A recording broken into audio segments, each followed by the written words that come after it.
Come on, there we go. All right, we should be live. Are we live? In a moment.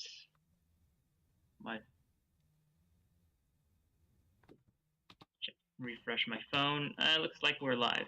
Hey guys, how is it going? Sorry, I don't know what we would do if I actually knew how things were supposed to work.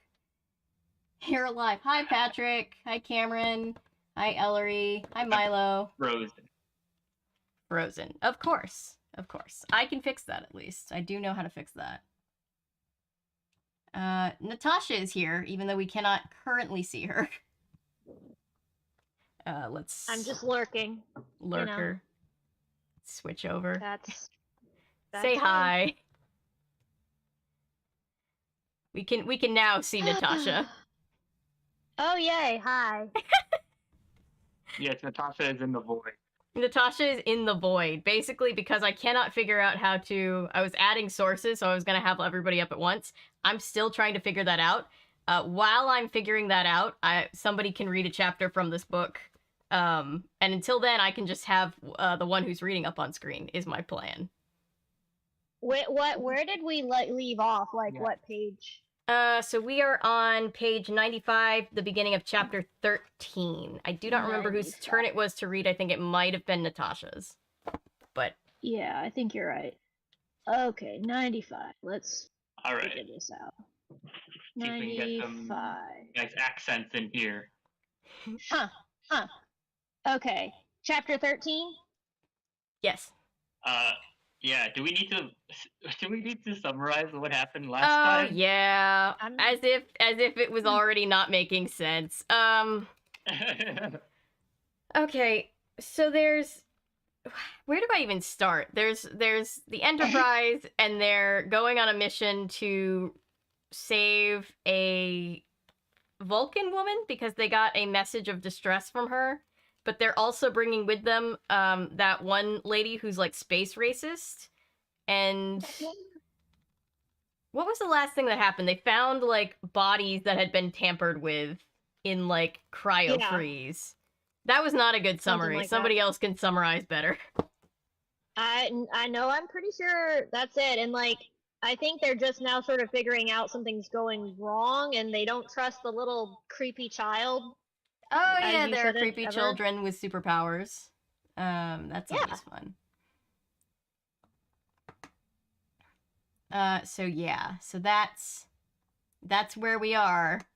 And I believe as the end of the last chapter, Scotty and McCoy are like, hey, we should... because they, like, wanted to, like, bend the rules to, like... they wanted to do, like, minor space crimes to, like, save lives. Yeah. And Kirk was like, okay, go for it. Yeah, pretty much. See the fact... Ellery says, see the fact that you managed to find a plot in what was read last stream is already doing a better summary than I could. I'm trying really hard. There was a lot going on, for sure.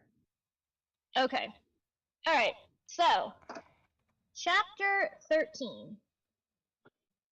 Mason stepped up to the door of the computer control center and braced herself. The door opened, and she was vastly relieved to find Veblen inside. Spock was not present. The captain says I can find all the debriefing materials in the open log. Veblen looked at her blankly, then leaned his head back and opened his mouth in an O. You can access the open log through your quarters terminal. You don't have to come down here. I do, she said, if I want to find out what's really going on. Is there anything not being put out in the open log? Oh, okay. Veblen smiled and shook his head. I'm not the one to ask, Miss Mason. So they keep going between Mr. and Mrs., and this is just, it's very confusing. They're supposed to be using Mr. for everybody as, like, a gender-neutral thing, but then some people are like, nah, she's a girl. And, like, there seems to be a miscommunication on how they should be using prefixes. Yeah. Mm-hmm. Alright. She sat down in the console chair across from him and sighed deeply. Thank God for someone who's willing to call me Miss instead of Mr. The captain did it once, but I'm sure he was being tactical. Why shouldn't I ask you? Bedlin looked away, still smiling. No comment to the press, but it should be obvious. I shouldn't come to you just because you're the odd man out, that's what you're saying? He nodded. It's only natural. I bring the bad news. Since I'm staff instead of line, I don't get to do much else but bring bad news. The bad news this time is the open log. The captain put it there himself. Save me the trouble. I have to file a dispatch soon, and I can't afford the luxury of deep research. The monitors are refusing to revive the frozen station personnel. In God's name, why? Because they're legally dead. It's nonsense. If they can be revived, they aren't dead. I only bring the news, I don't justify it. Nason leaned forward. Are the monitors questioning Kirk's ability to command? This took Veblen aback. Not at all, he said. The captain has satisfied the monitors completely. And Dr. McCoy? Dr. McCoy hasn't done anything but ask the monitors to make a judgment. There's no possibility Dr. McCoy is doing something wrong, and the monitors are balking because of that? No possibility at all, Veblen said. Oops, I just accidentally... There we go. He finished typing a series of commands into the console and pushed his chair back. I think we should go, what's the phrase, off the record. Certainly, Mason said. The door opened and Spock entered. Great timing, Spock. Mason sat straight up in the chair and avoided Spock's eyes. Thank you, Mr. Veblen, she said, her voice higher pitched than before. We'll talk later. After she left, Veblen prepared to screen for Spock's file work. I don't think she's used to you, Mr. Spock, Veblen said. Spock did not react. Mr. Veblen, Dr. McCoy requests a list of the monitor's medical reference files. Yes, sir. I finished processing the station data on Ibakra. As soon as I've made a hard copy for the doctor, I'll take a rest, unless you have further need of me. Thank you, Mr. Veblen. No. Veblen caught up with Mason at a crew reference terminal outside the non-commissioned officers' lounge. Could we talk for a moment, he asked. Off the record or on? Off. About you, and about what I said just a few minutes ago. Sure.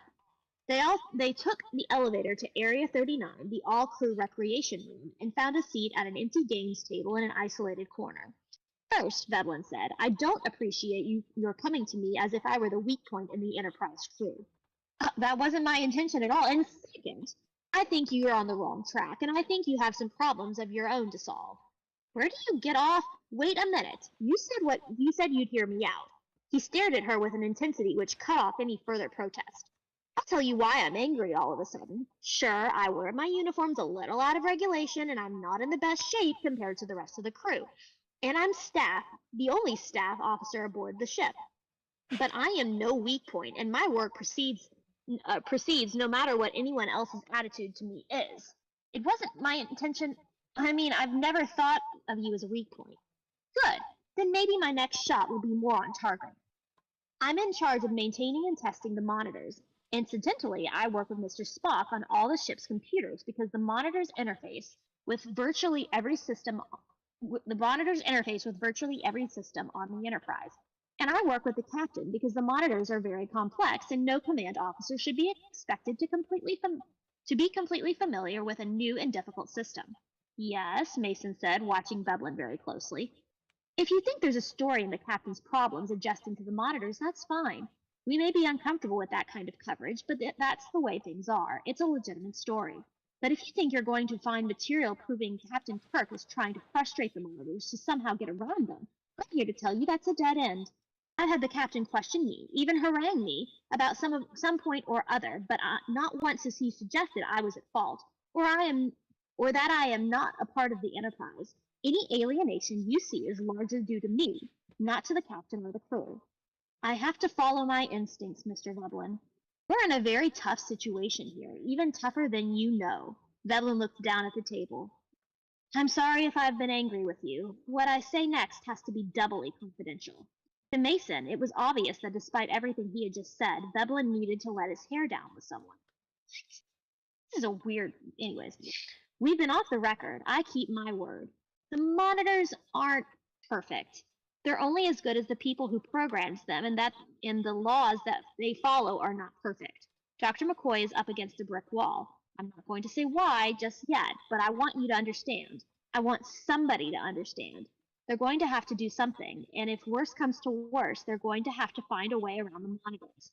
And I am going to have to oppose them. I don't want to, but I will. Mason regarded him with a new understanding and respect. Veblen was deeply troubled. Why? She thought. He's probably as enamored as Captain Kirk as some of the crew. So maybe that's where your story should be. If the Federation wants to keep track of every little thing a starship does, perhaps we should find ways to monitor those who make the laws and expect us to carry them out. It should work both ways. What's the doctor going to do? I don't know. I don't want to know.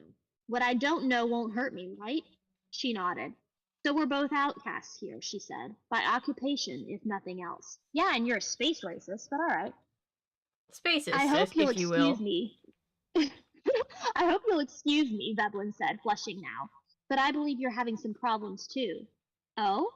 Yes, I believe you're having difficulty facing up to Mr. Spock, perhaps even to Mr. Yamasa. What gives you that impression? It was Mason's turn to redden. When I joined Starfleet, I came from an all-human enclave on Titan. Where's that? Saturn's largest moon. My folks were among the terraformers. They were great people, but they fed me a lot of nonsense about Vulcans and Andorans and all the others. Not those who don't have human shape. Not those who don't have human shape. Okay, that was what it said.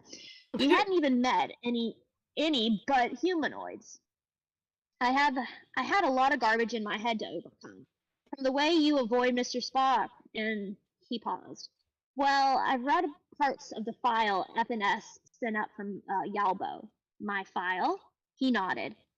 I think you have some of the same garbage to throw out. If it proves to be a problem, perhaps I can help.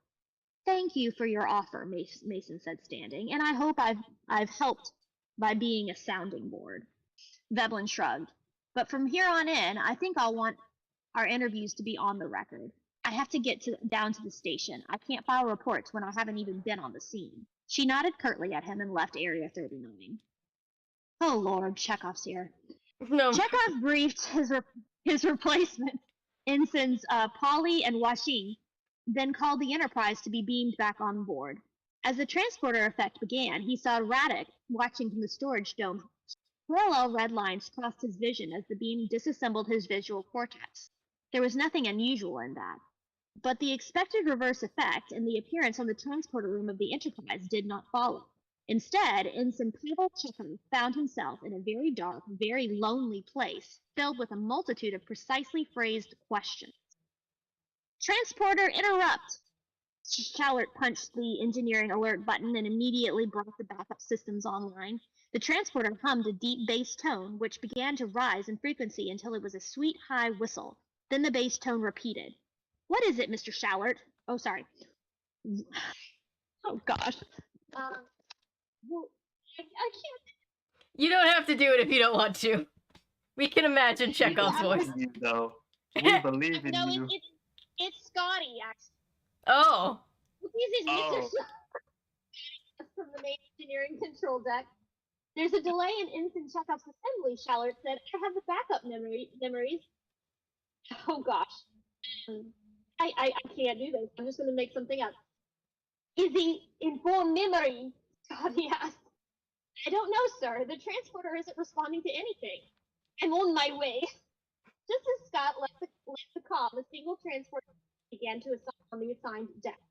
Schallert watched in amazement as Ensign Chekhov assembled on the transporter precisely 40 seconds after he had been disintegrated on Station 1. There's nothing wrong with the equipment, Scott repeated.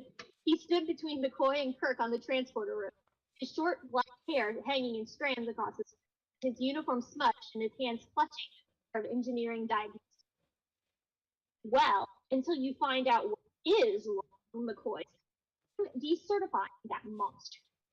Turned to Kirk, his face betraying the most extreme anguish. Sir, there had been anything wrong. Chekhov wouldn't have come back at all. Scotty, there was a delay. He wasn't beaming through steel. He was coming up through vacuum. There must be some explanation. I believe the transporter is correctly, but I must go along with Dr. McCoy. Until we find out what caused the anomaly, we will take the shuttle and avoid transporting personnel. He agreed with a nod, but his shoulders slumped. Give me a suggestion to have, gentlemen. Chekhov surveyed his quarters with wide interest. Picked up the glass from an Andorran crew member 2 years before. Scintillated in his hands, having a sea urchin it like smooth with the same and refraction as air, he said. Well, it's fine. He turned to the screen and touched the keyboard beneath hesitant. Perhaps I should speak to Captain, he said. This does not feel right. I should not feel like this. He forced himself to reach the wall, withdrew before touching the butt. Broke out on his forehead. I only wish to be left alone, to feel well, he said. The presence interfering with his actions and using his voice. Mason finished composing her dispatch in her hand and handed the data to Hura. Hura plugged it into her console and asked, making it's a very tame report. Mason can't get close to enough to the Perkins to the bridge. The shuttle station. She stared. Hang on, Natasha. McCoy doesn't like the idea. Sorry, you're just breaking up for a second. I just wanted to give it a second before it just yeeted everything you read.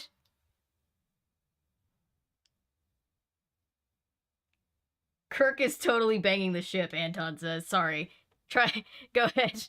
Let's see. Beginning of.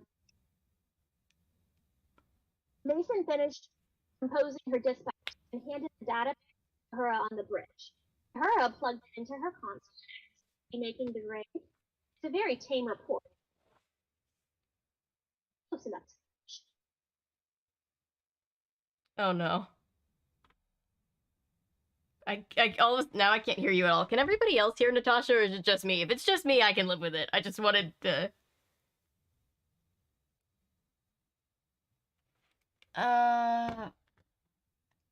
Nobody can hear Natasha.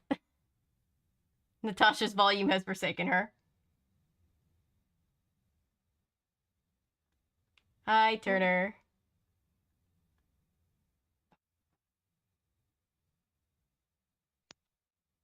Can you hear me now? Yes. Yeah.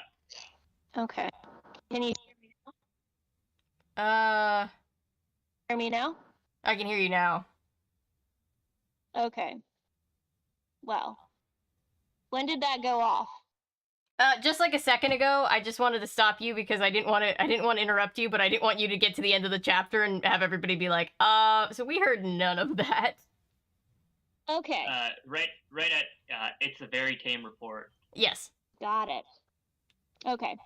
Kirk and Spock came on the bridge. Rowena, we're taking a shuttle to the station, Kirk said. She stared at him expectantly. Dr. McCoy doesn't like the idea, but you're invited. I'll go, she said firmly. I'll go and thank you. And that's the end of the chapter. Okay. Cool. Nice. Okay, so...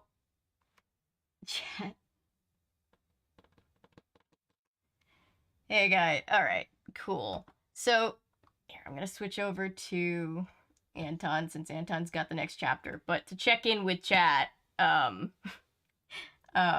the way, Texorcist is texting me on how to set up my sources properly, so that's what I was trying to do while we were going. And then I realized that it was changing it instead of previewing it for me, and then I was just like, shit. So, let's see, do we have highlights from chat that we want to check in on? Well, there was some notes on some accents. Oh yeah. Someone noted that it works well if it was actually Chekhov, because it sounds more Russian than it does Scottish. You guys are going to make me not want to read this ever again. Oh no. No, I think you're doing an excellent job. I'm stopping the accents. No. Stop bullying Natasha out of doing the accents. The accents give us life. Okay, I'm sorry. No, you... That was supposed to be Scottish. Yes, Rachel. Nobody can do a good Scottish accent. It's a Scottish accent. I Except like, for unless you're Scottish people. except for Scottish people, but that goes without saying. But not me. I never claimed to be good. Yeah. No, I mean that's totally fine. I think everyone just enjoys The sad attempt. just Got having a good time, just having a grand old time. Got it. Noted. All right. Do you want me to go next, or? Yeah, you can go next. Sorry, I'm still figuring this out. I will switch it back so that everybody can see you.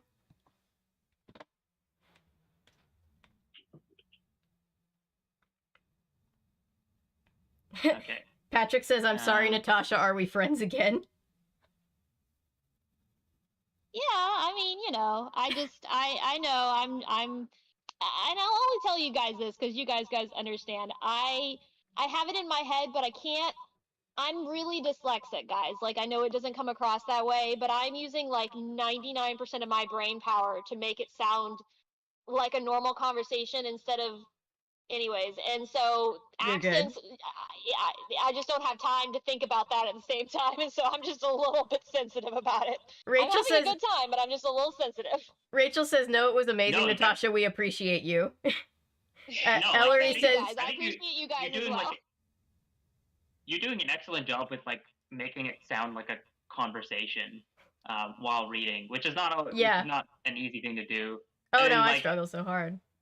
Like accents is something that like you really gotta like practice at and then doing that while reading a book that doesn't make any sense. The book makes no sense. It really doesn't. Like, it's not easy. Like this guy writing about how one dude just really wants to have sex with a chick, just like throws everyone for a loop. Oh, and Ellery Oh, says, "We enjoy memeing, but there's no ill will." Everybody is like, "Wait, no, we didn't mean it, Natasha. Come back. We're sorry." No, I'm sorry. I'm apparently extra sensitive today. Also, Greg Bear did die. He died November 19th. Yeah, he did. We were having, because there was a brief moment where we could not. Natasha was like, "I don't see anywhere listed that he died," and then we were like, "Wait, no, wait."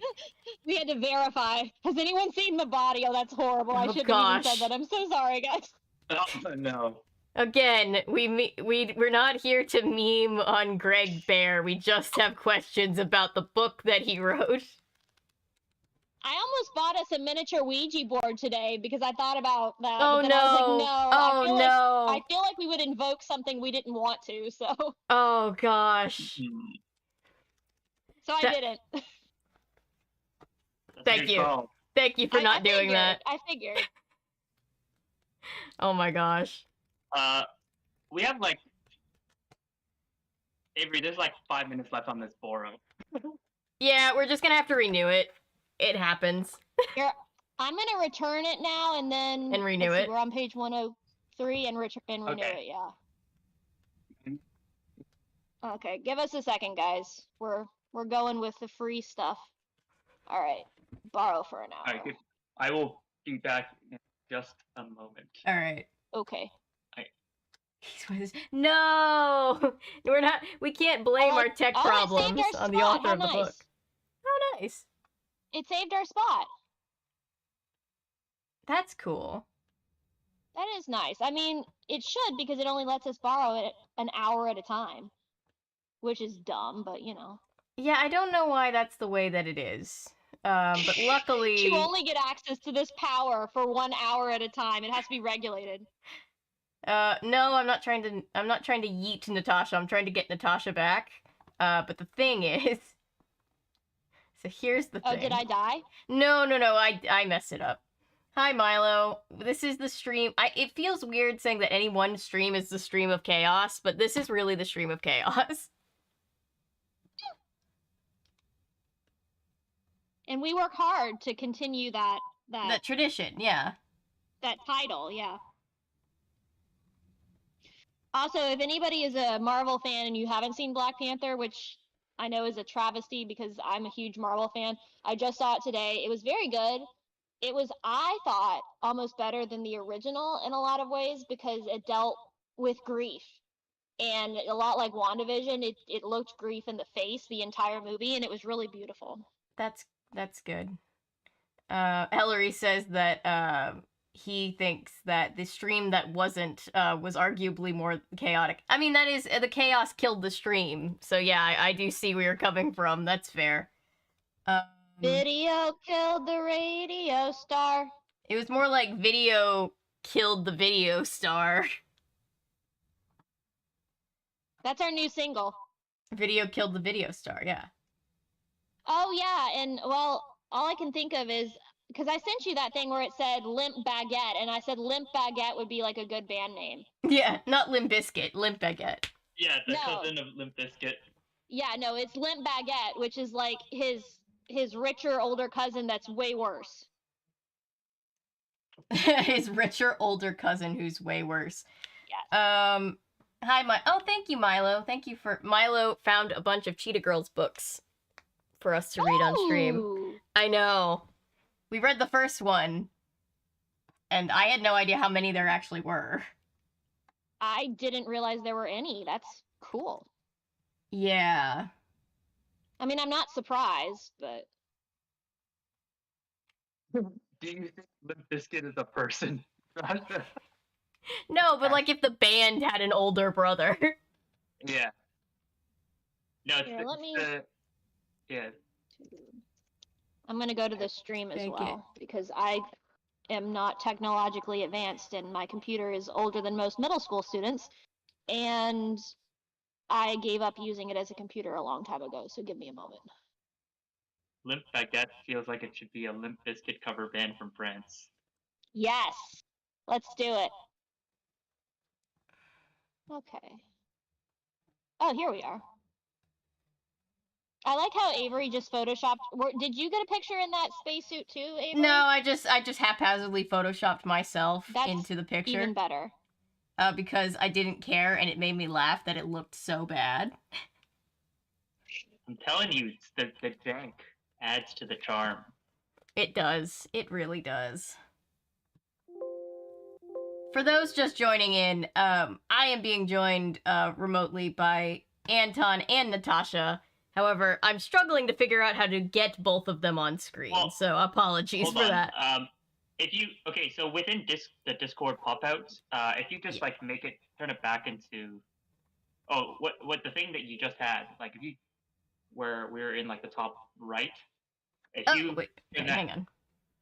if you did that and then just like changed it from just one person being maximized, if you just had it be like Yeah, two people side by side. I was trying within to. Discord. Why are my eyes so see. blue? That's Your so eyes- distracting. Your eyes are very blue, and the light is making them. It's bringing out the color of your eyes. It's pretty though. You Oh have yeah, pretty eyes. like the computer light or the Well- monitor light. Okay, hang on. I mean, computers is blue light, right? Yeah. Come on.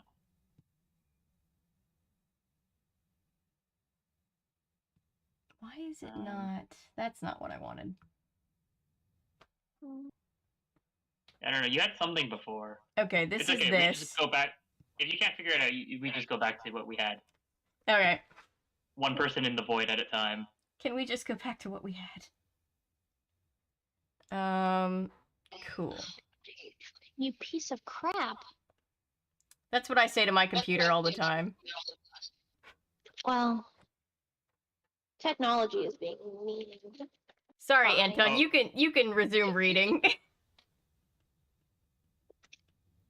Oh, Natasha, your headphones not working? No. Let's see. We had a tech demon. We have to. Here we go. Well, it's my new earbuds, and they just don't like to live. So Oh gosh. join the club. Oh gosh. Some days, some moments. Do we need to have an intervention, Natasha? No, that's why I pay my. Okay, let's see. How do I want to do? Let's see. All right. So I think we're all right. I think we're good for now. Okay, yes, let's do it. Okay, chapter 14. Very early in his life, McCoy had learned to disguise his deepest emotions. He had reached the conclusion that most other people did not feel as he did, or themselves even more effectively. Either way, it was best not to demonstrate the extremes he often felt. The best disguise, he had discovered, was camouflage. Hence, the brusque exterior he showed to even his oldest friends. He was deeply romantic, even chivalrous, constantly feeling the urge to protect the quote fair sex quote. Yet one couldn't treat female coworkers with such uh, deference. The solution: be brusque. And when passionate respect for all living things became too painful to bear, he even hid from himself. In centuries past, he knew he probably would have become an alcoholic. The stress and strains would have produced an unbearable hormonal mix, and he would have turned to drink. Now, by tightly controlling his diet, taking adjustment drugs, and engaging in various meditative therapies, he managed to keep the most destructive parts of himself under control. He ragged Spock so unmercifully because he found himself uh, dismayingly similar to the Vulcan. McCoy's colleagues and friends, and one was very seldom not the other, soon came to accept the contradiction and intuit the reasons behind them. They did not tender advice; it would have been useless. And as Kirk well knew, however distressing McCoy's characteristics were to himself, they resulted in a damned fine doctor. What McCoy lacked in heady brilliance, he more than made up for in insight and compassion. Even Spock respected the doctor's courtly bedside manner, since it was so effective, and not just on his human patient. Spock well remembered the healing of the silicon-based Horta years before, accomplished by tenderness and the application of methods better suited to the building trade than formal medicine. Now McCoy faced a dilemma which put more than usual strain upon him. He had 30 patients which he had the technical means to save from living death, and yet he was being prevented from doing so. Because to circumvent those barriers, he had already hinted to Kirk, one of his finest friends, that they would have to bend or break the law. Hyphen shatter would probably describe it best. For for Kirk to do so could mean the end of his career, and of course, it could mean the end of McCoy's career as well. While McCoy focused on this problem, he could not avoid the other problems they were facing: the erratic functioning of the computer, the peculiar situation on Station One, and the presence of a civilian journalist ready and waiting to record it all for public posterity. McCoy sat in the shadowy darkness of his quarters, making notes uh, on a piece of paper with an antique fountain pen beneath the concentrated beam of a small lamp. With the transporter decommissioned until further testing, all the patients on Station 1 will have to be ferried to the Enterprise by shuttle. The shuttle is being outlined for this job right now, but I'm not happy with the arrangement. Moving people in cold storage is risky business. The usual vibrations associated with travel in a small vehicle could be hazardous to those in deep cold. Even with special field suspension on each hibernaculum, there's risk. And rigging the shuttle with the special equipment means we can only carry two hibernacula at the same time, or at a time. Spock says the conditions in the nebula cloud are not ideal for small craft. The shuttle can't produce as strong a shield against radiation as the Enterprise. Dot dot dot. He rubbed his face with both hands and decided to put off his worries about the transfer. How to get around the monitors? He began his list of choices, none of which he was sure would work. I've been considering some crazy scheme to rig a false message from the Federation, conveying new rule changes, a new definition of death. To that end, I've had a hard copy of all the medical references in the monitors, but I'm certain Jim would veto any such scheme. And if Evelyn found out about it, not not good form to antagonize shipmates. Similar objectives to finding a way to temporarily deactivate the medical monitoring functions. But now Spock. He lifted his fountain pen and stared off at a hologram of the salt marshes of Chincoteague Island. Good old Spock, he resumed.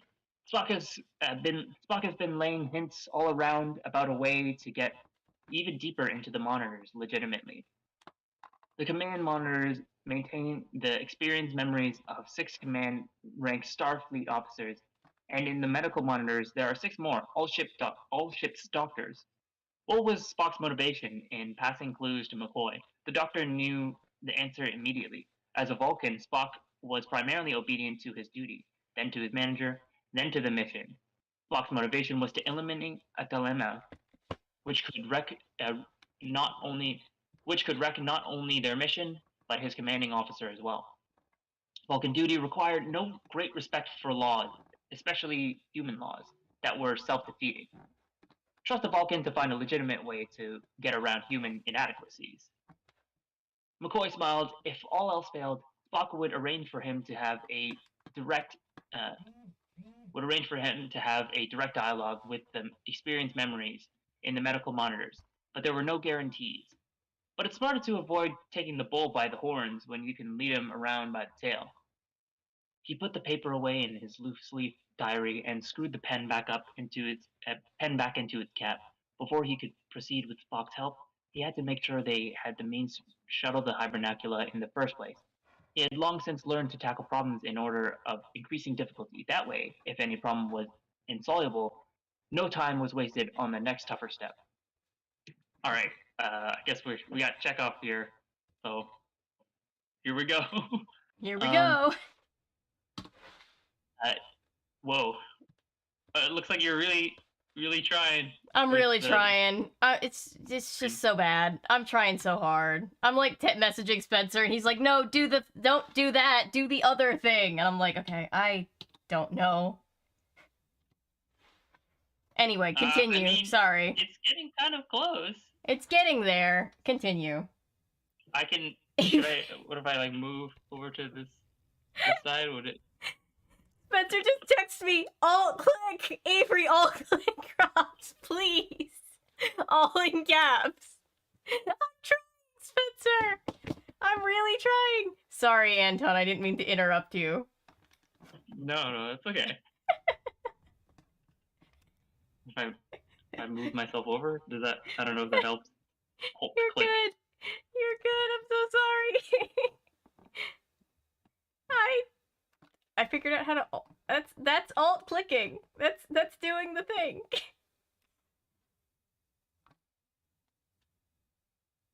Rename the stream Star Wreck. How dare you imply that this isn't the most competent stream you've ever watched? Oh my god, I have no idea what I just did. Sorry, continue. Okay. Chekhov jackknifed abruptly in his bed and stared around the cabin, wide-eyed as if from some nightmare. Then slowly his eyes narrowed, and he sank back into the pillow. Time, he requested. 12:07 hours, the console replied. In 20 minutes, he would be returning to the planetoid on the shuttle. He had slept very poorly, trying to resist the growing insanity, or so he interpreted the feeling of loss and will and unmotivated activity. He had tried to resist going to the console and doing what the new voice requested, and had so far succeeded. But now it was too insistent. He knew he would stand up. He stood. And go to the console. He went to the console. He would call up a chart with the interior of the Enterprise laid out in graphic detail. He typed on the keyboard, trying to make mistakes and failing. He would ask questions of the library computer, questions pertaining to specific details of the ship's engines, the matter-antimatter drives with which he was not familiar. He typed more instructions. He made a hard copy of all the information he had called up. He inserted the copy card into his pouch. Then he went to the laboratory and made himself look presentable, ready for duty, though he could not eliminate the shadow around his eyes. "Thank you," said the voice. You are not in the least welcome," Chekhov replied. He hissed. Chekhov smiled and held out his arm, ushering Mason into the interior of the shuttle. Kirk and Spock were already inside, along with Chapel and McCoy. McCoy was carefully inspecting all of the equipment newly installed to ferry the Hibernacula. Chapel checked off items on her notepad as McCoy ran through all the crucial points. He stood up, pushing on his knees with his hand, and nodded to Kirk. "They're as good as they'll ever be," he said. "Who's going planetside with us?" "Spock and presumably Rowena," Kirk said. "I'd like to stay down there and file my reports from the station," Mason said. "We'll need as much room as we can get on the return trip," McCoy said. "I'd like to bring up 2 Hibernacula each trip." Kirk looked around the group, then nodded. "Prepare for shuttle launch," he said. They took their seats, which had been rearranged around the area the Hibernacula would occupy, and strapped themselves in. Mason turned around to watch the shuttle cargo doors being sealed. Then attached the recorder to an equipment grip overhead, making sure the visual scanner could see out her port. Chekhov, seated next to her, observed closely but said nothing. Outside the shuttle walls, the roar of air being evacuated from the shuttle hangar gradually reduced to a whisper, then a faint hiss. The deep grumble of the hangar doors opening was communicated to the shuttle through its landing supports and ceased abruptly as the shuttle lifted off. They exited the hangar on a reverse tractor beam, then switched on the impulse engine and descended to the planetoid. Taras and T'Pryla materialized and crossed the space between the station and the eye to stars. It felt a bit like flying. Unlike the transporter beam, their particular form of travel involved sensation and memory. T'Pryla enjoyed the journey much less than Taras. She could never quite be sure where they were going, or what would happen when they arrived. The voice she had heard so often inside her head, associated with the outburst of the Bakara from the stars, was familiar enough for her to give it a name, Pau, in Federation English. Corona. That's the name of the book! That's the name of the book! Thank you for saying I'm a good Federation trier. English, it is Corona. Because of the triple stars, I guess. Yeah. Corona never explained. All she had learned in the past 9 years, she had deduced. She suspected her children were more privy to Corona's secrets. They stood on the airless surface on the planetoid without suits, surrounded by a faint green envelope. Taras stretched out her hand and touched a meteoroid-scarred rock. Overhead, the constant purple glow of the nebula, very bright on the night side of the planetoid, seemed to bubble and distort. Gradually, the distortion became perfectly round, and the eye to stars opened like a great black disk. Taras smiled and clapped her hands once. T'Pryla held out the astronomer tricorder, as she was willed to do, and let it record what the eye to stars saw. When they were done, when the curiosity of Corona had been satisfied, Taras took the tricorder and played its information back. This is fine. This is very fine," she said. "Soon the work will be done." Then she frowned. "We cannot return to the precise position from which we left. There are more visitors. It is very Orniaga." T'Pryla had to think hard to remember what the Vulcan word Taras had used to mean.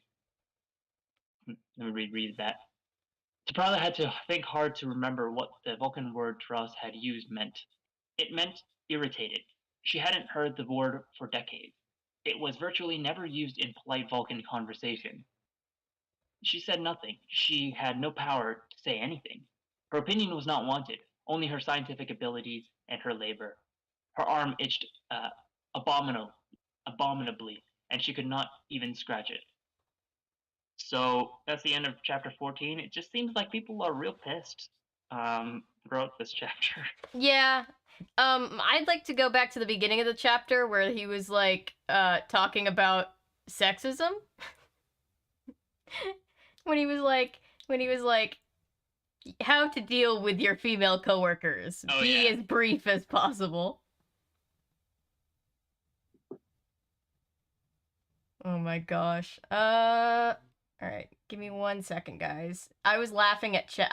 Okay, so I was laughing because my brother is just having a breakdown watching me try to fix this live. And that's really funny to me. Um, because he's like, Avery, I said the this, and I'm not understanding him. So it's just a thing. Sorry about the gestures at everything. But anyway, Ellery said you're a really good trier, Avery, and that made me laugh. Yes, very good at trying things. Yes. Alexa, play "Fix You" by Coldplay. Oh my god. So glad I have headphones on. Wait. When you try your best, but you don't succeed. Wait, could I be able to duplicate this thing the whole time? Wait, hang on. Is there a duplicate? Duplicate the pop out? Is there a duplicate? What is chat? How is chat doing? I had to look away from chat because of this, and I fear that chat has gone. Well, Laser joined. Hi, Laser. What's up, Laser? So chat has said they would smash Plant Dad. Oh yeah. We understand. Yeah, we I know. I would personally, says Rachel. To be clear, this a case of Chekhov's demonic possession? I'm not actually sure what exactly is happening. Yeah, I mean, I think they're just like, this is just a lot of like ranting on life is hard. This is their emo phase of the book.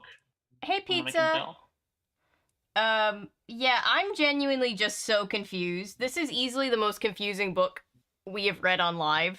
Does everybody concur with that belief?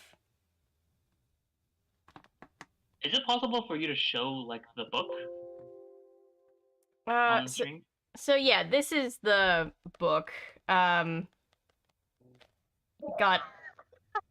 the juxtaposition between Avery struggling with tech and Natasha casually cutting tape. I'm working on a Christmas present. Yeah. So, yeah. So the book is this book for anybody just coming in or who didn't watch the last stream. This was published in 1984. There's a lot of questionable choices as far narratively in this book. But I would hasten to remind everybody that we found out halfway through the other stream that the author passed away just like very recently, and we're not here to meme the author. We're just here to ask questions about the book.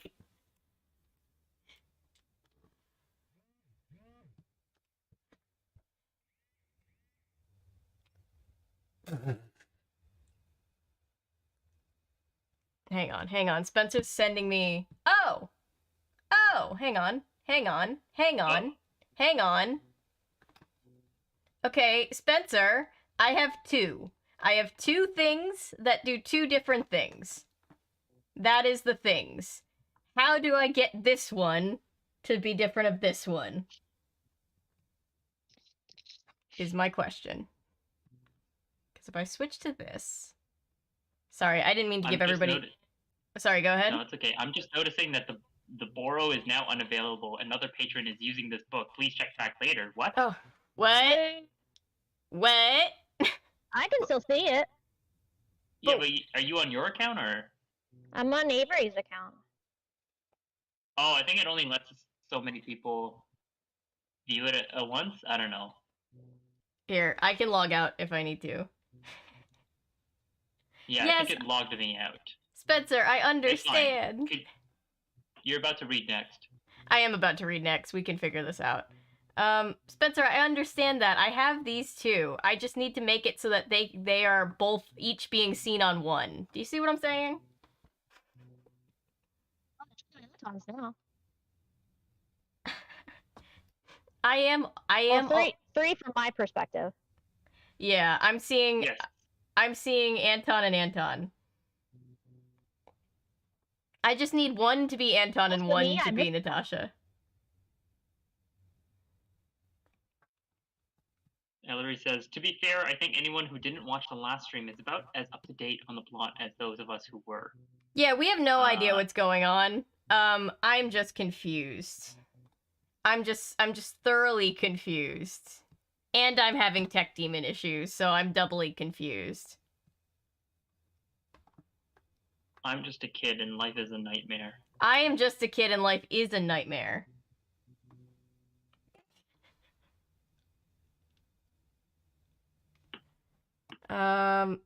Sorry, Spencer. I know it seems like I'm trying to stress you out on purpose. That's not the case. Yes, it is. Don't lie to him. Natasha big might be sisters trying are to for. stress you out on purpose, but That's what big sisters are for.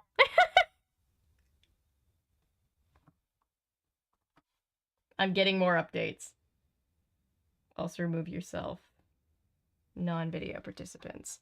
Okay. Sorry. Somebody read me Read the chat next while I'm chapter? struggling. Yeah, somebody I read... think you can send that one to back. The bigger one. Yeah, In terms of layers, you can put yourself above that layer of the bigger one. Yeah, And then Spencer's expand. giving me a text walkthrough. And it's a struggle. It's always a struggle. How is... Oh! I got it! Aha! I'm just an innocent child. I know do the expression of my emotions good. I don't do the expression. Ah! Guys! I did Oh. something! Yeah, you did. I did At least something. I know it's delayed.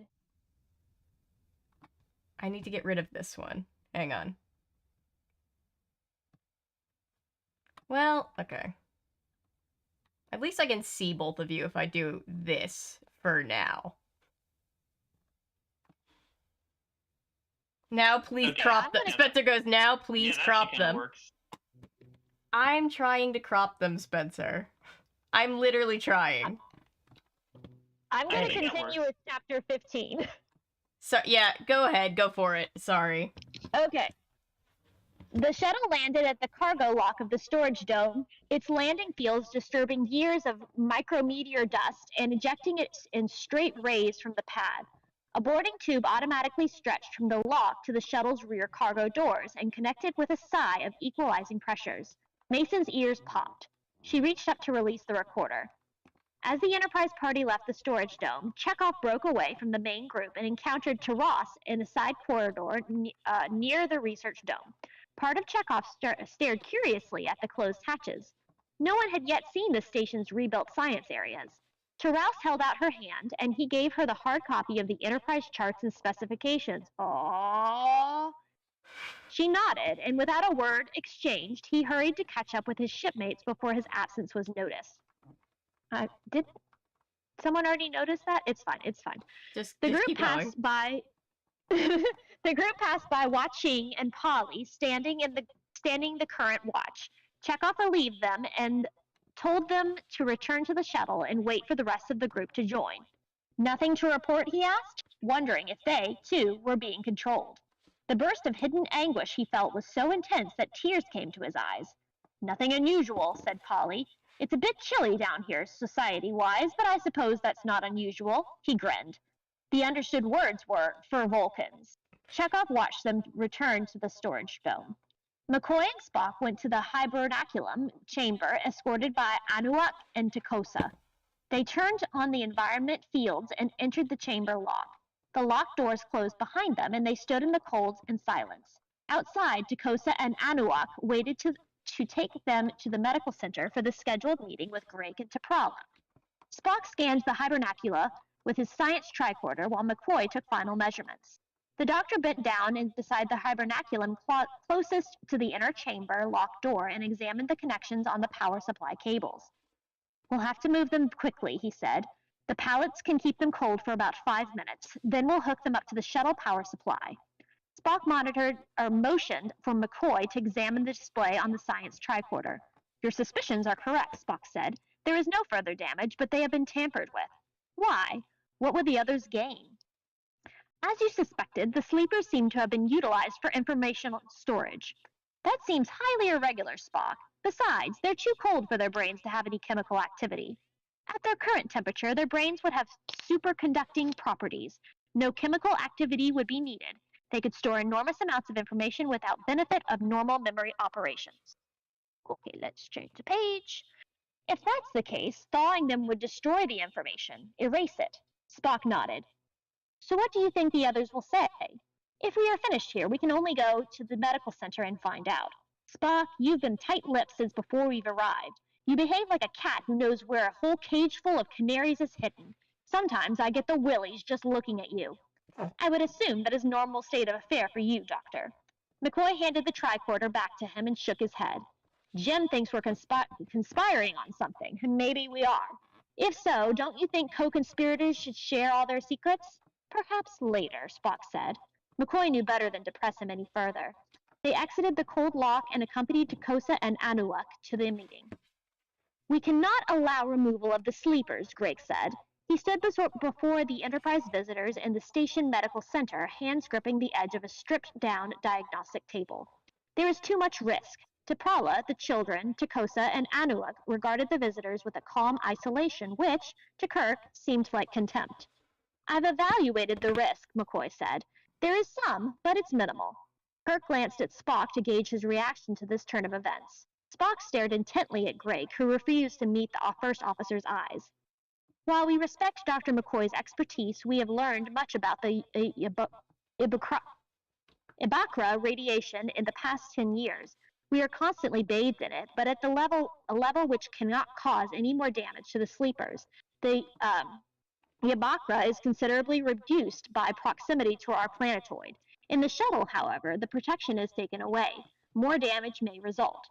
McCoy stood and pointed a finger at Greg. Your sleepers are as good as dead now. What can you do for them here? What can you do for them here? We can protect them until a way is found to transport them to the Enterprise safely, or until we devise a means of treating them ourselves. The Enterprise can't stay here indefinitely, Kirk said. Frankly, I'm puzzled by the level of resistance we've met here. We are your rescuers, not your enemies. His voice was level, ominously so. I stand by Dr. McCoy's decision to move the sleepers to the sickbay of the Enterprise. Takosa stepped close to Greg. I believe it is time we convince our visitors of how well we have done here without their help. Greg nodded. There have been many delays, Captain, but now you would seem to be a very appropriate time to show you the research dome. We're avoiding the issue, McCoy said, exasperated. Jim, we're wasting time if we don't move the sleepers and begin reconstruction now. Kirk felt at a loss of what to do.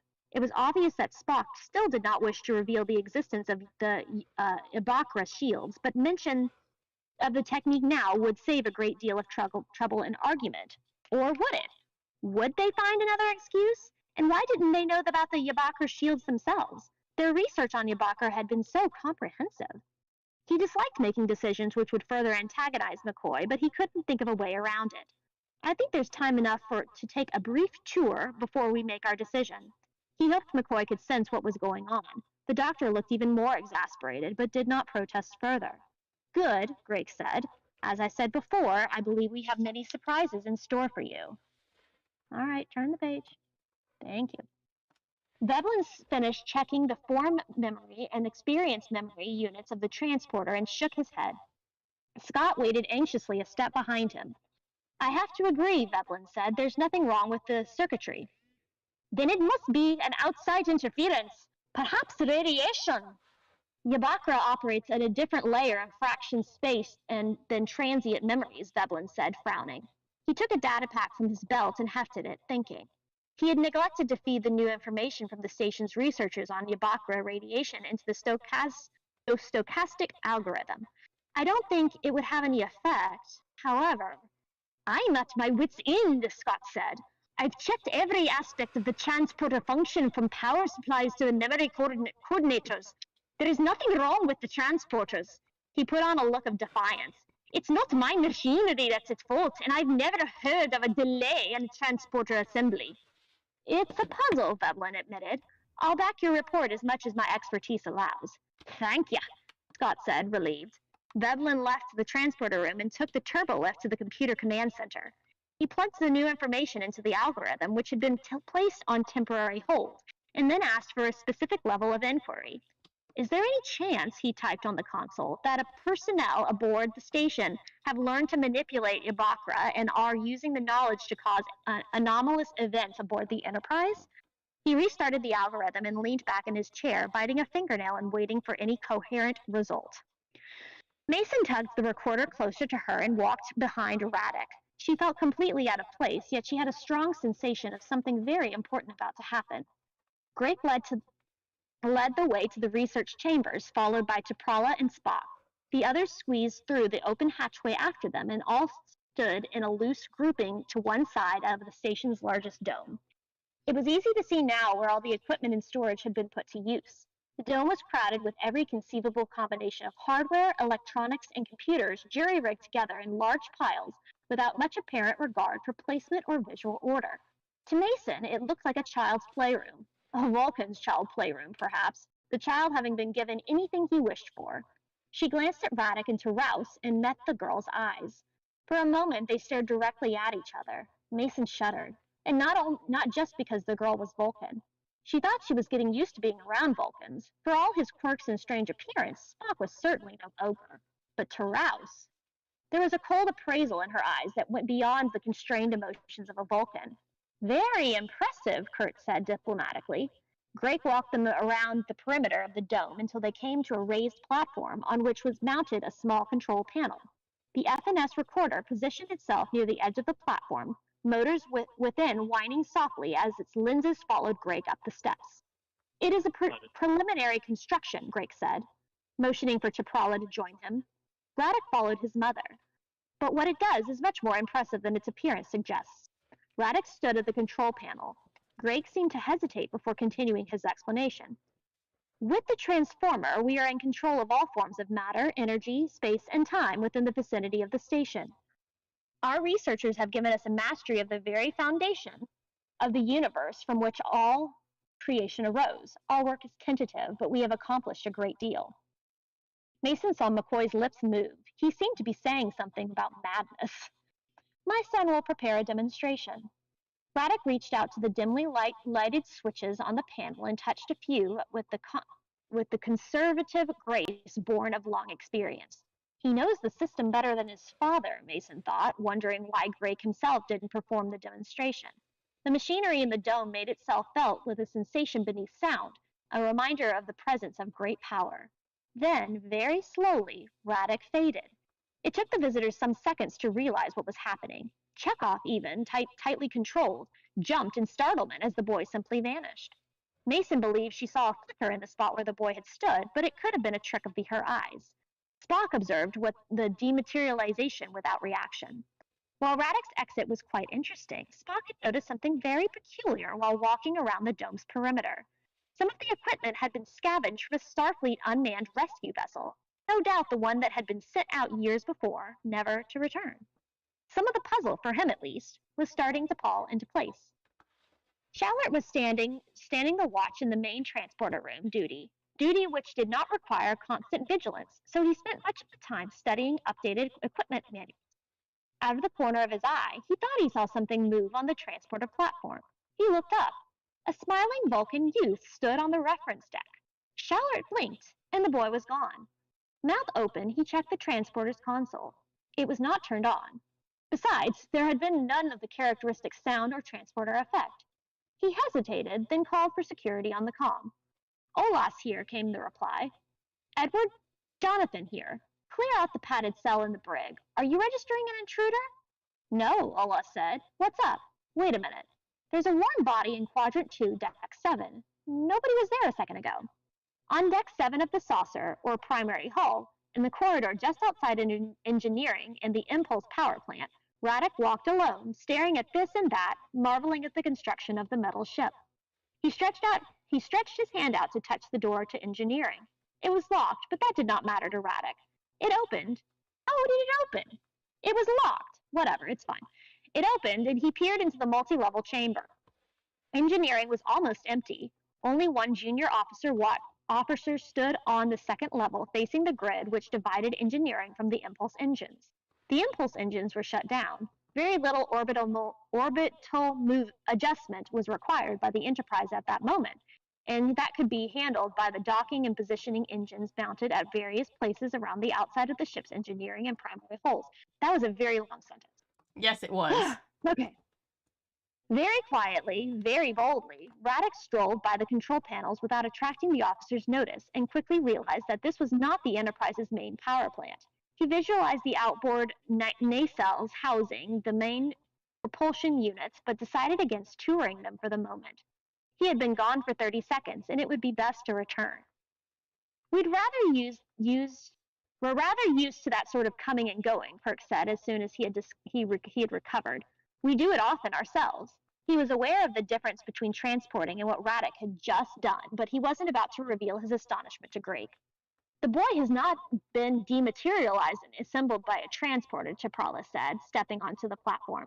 He has had his body exactly replicated at another point in space-time, balancing the event with a complete transformation of his past structure. In essence, the individual disturbances of all of his atoms have been unwound and rewound at different coordinates. Some would call it controlled coincidence. We can now master synchronicity itself, Captain. Radek reappeared next to his mother, reached to the console, and touched another series of switches. T'Pral stared at Spock as if searching for understanding. I assume, Spock said, that the apparent identity of certain subatomic particles with like particles, wherever and whenever they may be in the universe, has been taken advantage of. What is the range of your ability to transport coordinates? Under the present circumstances, 200 kilometers, Radek said. I was in the process of such a transform, when I encountered your first landing party. That would explain the anomalous tricorder readings, Chapel said. Would it, Spock? Kirk asked. I would assume so, Captain. We're doing a lot of assuming here, McCoy said. We could take advantage of this to move the sleepers to the Enterprise, assuming, he said emphatically, that your technique has none of the disadvantages of the transporter. Greg shook his head. No, Doctor. Theoretically, it is possible, but not now. At the moment, our equipment can only handle masses not much larger than my son. Not even I can be transformed, though my wife falls just within the limits. We could not transform hibernaculum in the sleeper at the same time. But we are not through with our demonstration. Taras has been working on her own special project. He held his hand out to help his daughter onto the platform. At the scale of a very small, what Vulcans call pneumosma, and humans call the Planck-Wheeler length, space breaks down into a maze of singularities, Taras said, standing at the edge of her platform with her hands clasped in front of her. She looks like a student about to give a piano recital, Chapel whispered to Mason. Mason thought she looked a lot more self-confident than that. Until now, we have no way of studying these extremely small regions and have had to deal with them in theory alone. Yet we know that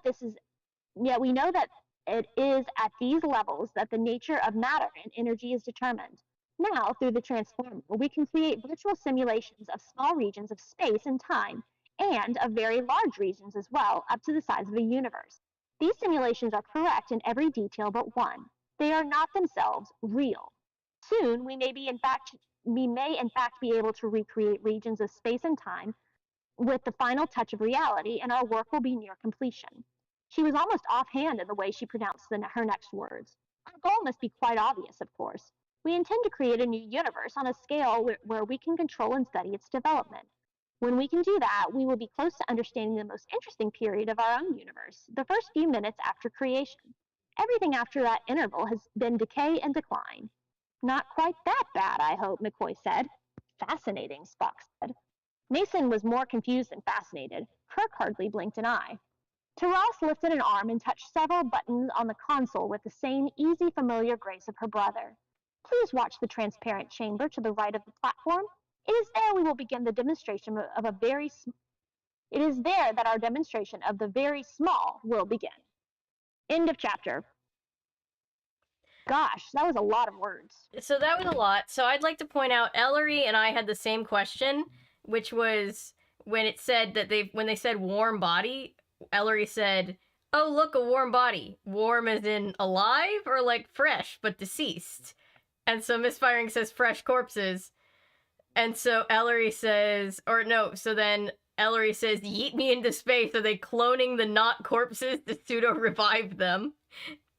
And so I agreed with Ellery that I had the same question about whether or not they were alive. Then Pizza says, well, since they used the word body, thereby denying sentience and personhood, we can probably assume dead. And then Pizza also said, I love how 80% of Spock's dialogue is just agreeing with Kirk. And I said they were like an old married couple. Yes, I agree. There's a lot of technobabble in this chapter. There's so much. There's so much. I'm so confused. I feel like I need it like translated to me because I'm just like, I don't. What's happening, guys? Well, I'm very proud because it's a bunch of physics terms that I learned how to pronounce, and this is where my very expensive degree actually makes me look smart. Very nice. I'm proud of you. Sorry that we're 3 chapters in for the night and I still haven't read anything. Are we going to chapter 16? We can. Yeah. Anything else in the chat? You read 13. Oh yeah, looks like looks like was it Toonie trying to play Smasher Pass? Toonie's trying to play Smasher Pass in the middle of all the in the middle of like me trying to fix OBS and everybody else just being confused over this book, and I'm just over here like, oh my god. When you had moved the thing and you're like your head was slightly behind my square, I was like petting you. Yeah, I saw that in chat, and then okay, so Spencer texts me and it just says, also it looks like Anton's patting your head. It's kind of funny though. I saw the opportunity. It's just so it was this is one of the most entertaining streams we've ever done, but not for the reasons that we thought. And we're just like Ellery goes, Natasha just calmly reading while Anton and Avery are a living meme, and I was like, yeah. That's because I was so close to the screen. I was trying to read it, and like, it's funny because the closer you get, I have a computer that like was made in 2010. Yeah. So I understand it's 12 years old. It's almost a high schooler. I get that. But the closer you get, it does not make the resolution of the text any better, FYI. But somehow my brain thinks it does. Because my brain is just like, must be able to understand. And so, yeah, here we are. You did like the zoom in thing, right? Within. Yeah, no, it is. It's just my brain, so here's the thing. So when I did my master's program, I had to get specific permission to not take tests on the computer because when I'm reading on the computer, I have to translate it from words on the computer to words on what it would look like on a printed page, and from that, then I have to translate that to make a sense in my brain and then read it. And so it takes all of my attention to try and figure it out. I'm sorry, guys. No, I mean, no, you're doing we're the good. ones being distracting. Yeah, I didn't even have you guys open. I wasn't even looking at you all. She's like, I'm glad you didn't, by the way, because it's just been me moving things around for like 45 minutes. And Spencer's like texting me being like, dear God, just pick a configuration. I'm like, I'm trying to get it to fit. So I think Spencer says that this configuration is quite acceptable, so we're going to live with it. And yeah, Laser is right. We are both wearing purplish clothing. Yes. Oh, yeah. Last time I was wearing a gray shirt, and then you guys were both wearing red. Yeah. And now I'm wearing black, and you guys are both in purple. So this is my new heated vest. I like it. It's cute. So for people that are just coming into chat, and also me, because I'm a little bit more confused than usual, what just happened in this past chapter? Like, what's happened so far tonight? Does anybody genuinely know, or are we all just going along for the benefit of it? There was a lot of technobabble. Props to you, Natasha, for getting us through all that. Yeah, Natasha's the savior. Natasha's the savior of this chat. Yeah, of this whole stream. We owe Natasha this entire stream. I know how to pronounce science words. That's the extent of my knowledge. And Rachel was complimenting you on your Scottish accent. She thought it was very nice. I got better that time. When I stopped worrying about it, it got a little better. I started thinking of, I I felt started it. channeling David Tennant just a tad, Yeah. just just a touch. And then of course there was that moment where Mason was again being spacist. Oh yes, spacist. Oh, Trademark. of course, You heard yes. it here, folks. I've written off the possibility that my brain will ever understand what the fuck is happening in this book. That was Ellery. Yeah, same though. We're all at least we're all confused together, right? Because I at least am like, am I just the one who's confused? Maybe I just don't know enough about Star Trek. But no, like Natasha's over here confused. Everybody in the chat is confused. Anton's confused. Everybody's just like, eh. Degree in reading this kind of technobabble, and I'm pretty sure he just like went through a bunch of published papers and like, oh, this sounds good, and just put it in the book, because I'm pretty sure most of it is not correctly referenced. Just Yeah, from my it's a limited lot. knowledge of physics. Now, I couldn't write a Star Trek book, so I'm not gonna say what should have happened. I don't know what the right amount of technobabble for this kind of book is. I just know that my ADHD brain doesn't want to focus on any of it. The right amount is, this is not this. This is too much. Like, he's just throwing around a bunch of terms when he could say it so much simpler in less words. But, you know. You guys ever watch that Friends episode when Joey's trying to write a reference letter and then he's trying to write something and then he uses like the computer's thesaurus? Yes. Yep. And so instead of saying like, oh, Chandler and Monica are two people with big hearts, he's like, they're two Homo sapiens with large aortic pumps. Yes. Yes. It is quite like that, isn't it? Ellery says, I'm having fun, but I'm 100% no thoughts head emptying my way through this plot. I think we all are. We're all just kind of skating through, but we're getting to the end, guys. This is the important part. We're getting to the end. Perry's screaming at me to be let in. I'm surprised Piper isn't screaming. I've got her in the other room. She stopped for a minute. Okay, we're on chapter 16, correct? She just body slams the door. Yes, we are. Chapter 16. Okay. Chapter 16. No, hang on. I gotta let Perry in, because she is also going to start body slamming the door. Maybe that should be my Christmas present to her, is to make like a cat door. Yes, I understand. I'm aware. Oh, I love not having a door in here anymore. Okay.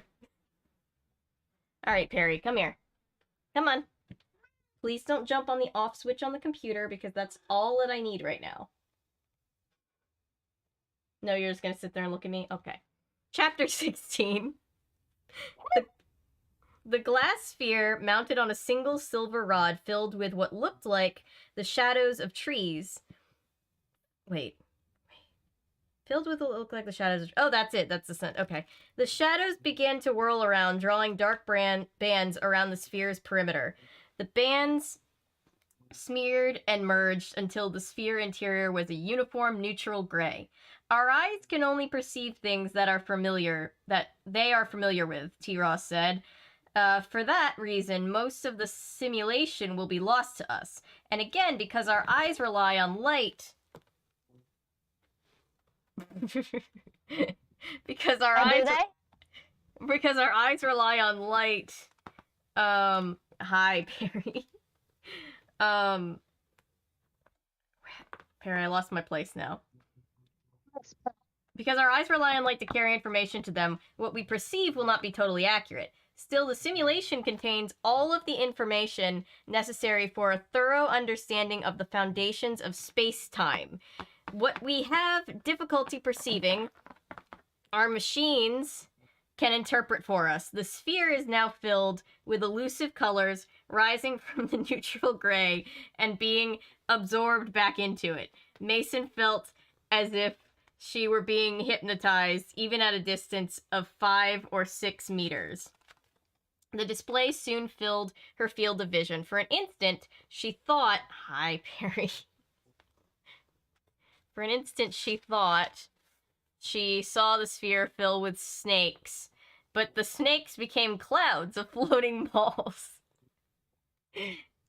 In turn, the clouds became twisting sheets of rubber, sheets soon riddled with holes which flexed inward and touched other holes. Then the sheets disappeared, leaving only the holes, which pulsed and seemed to both grow and shrink at once, following some outlandish rhythm, both regular and chaotic. Next, the sphere was a haven for nested tunnels. The tunnels shrank and became strands of spaghetti. What am I reading? What's happening right now? I'm not sure. A collective hallucination, I guess. A collective hallucination. Hi, Perry. Perry says, hi, I'm here for the chaos.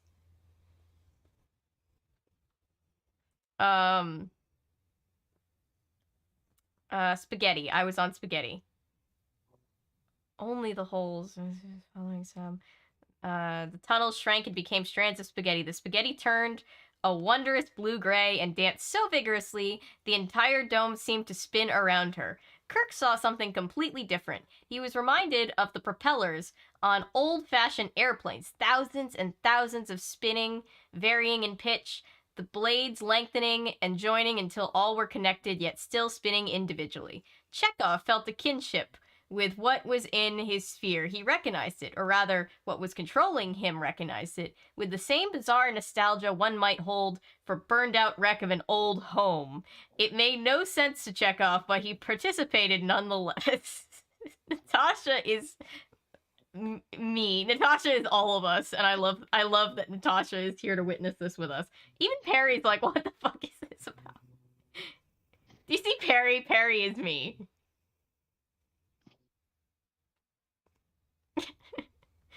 Okay. Anyway, We're just going through a simulation right now, right? Yeah. We're just having a drug trip.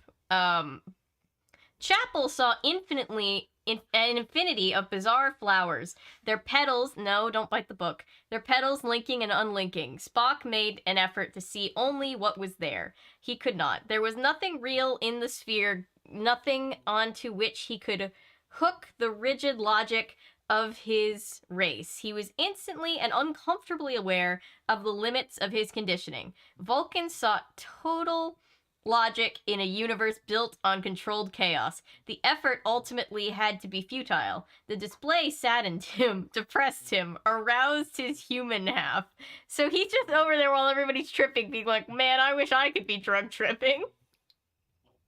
I don't like the use of the word aroused his human half.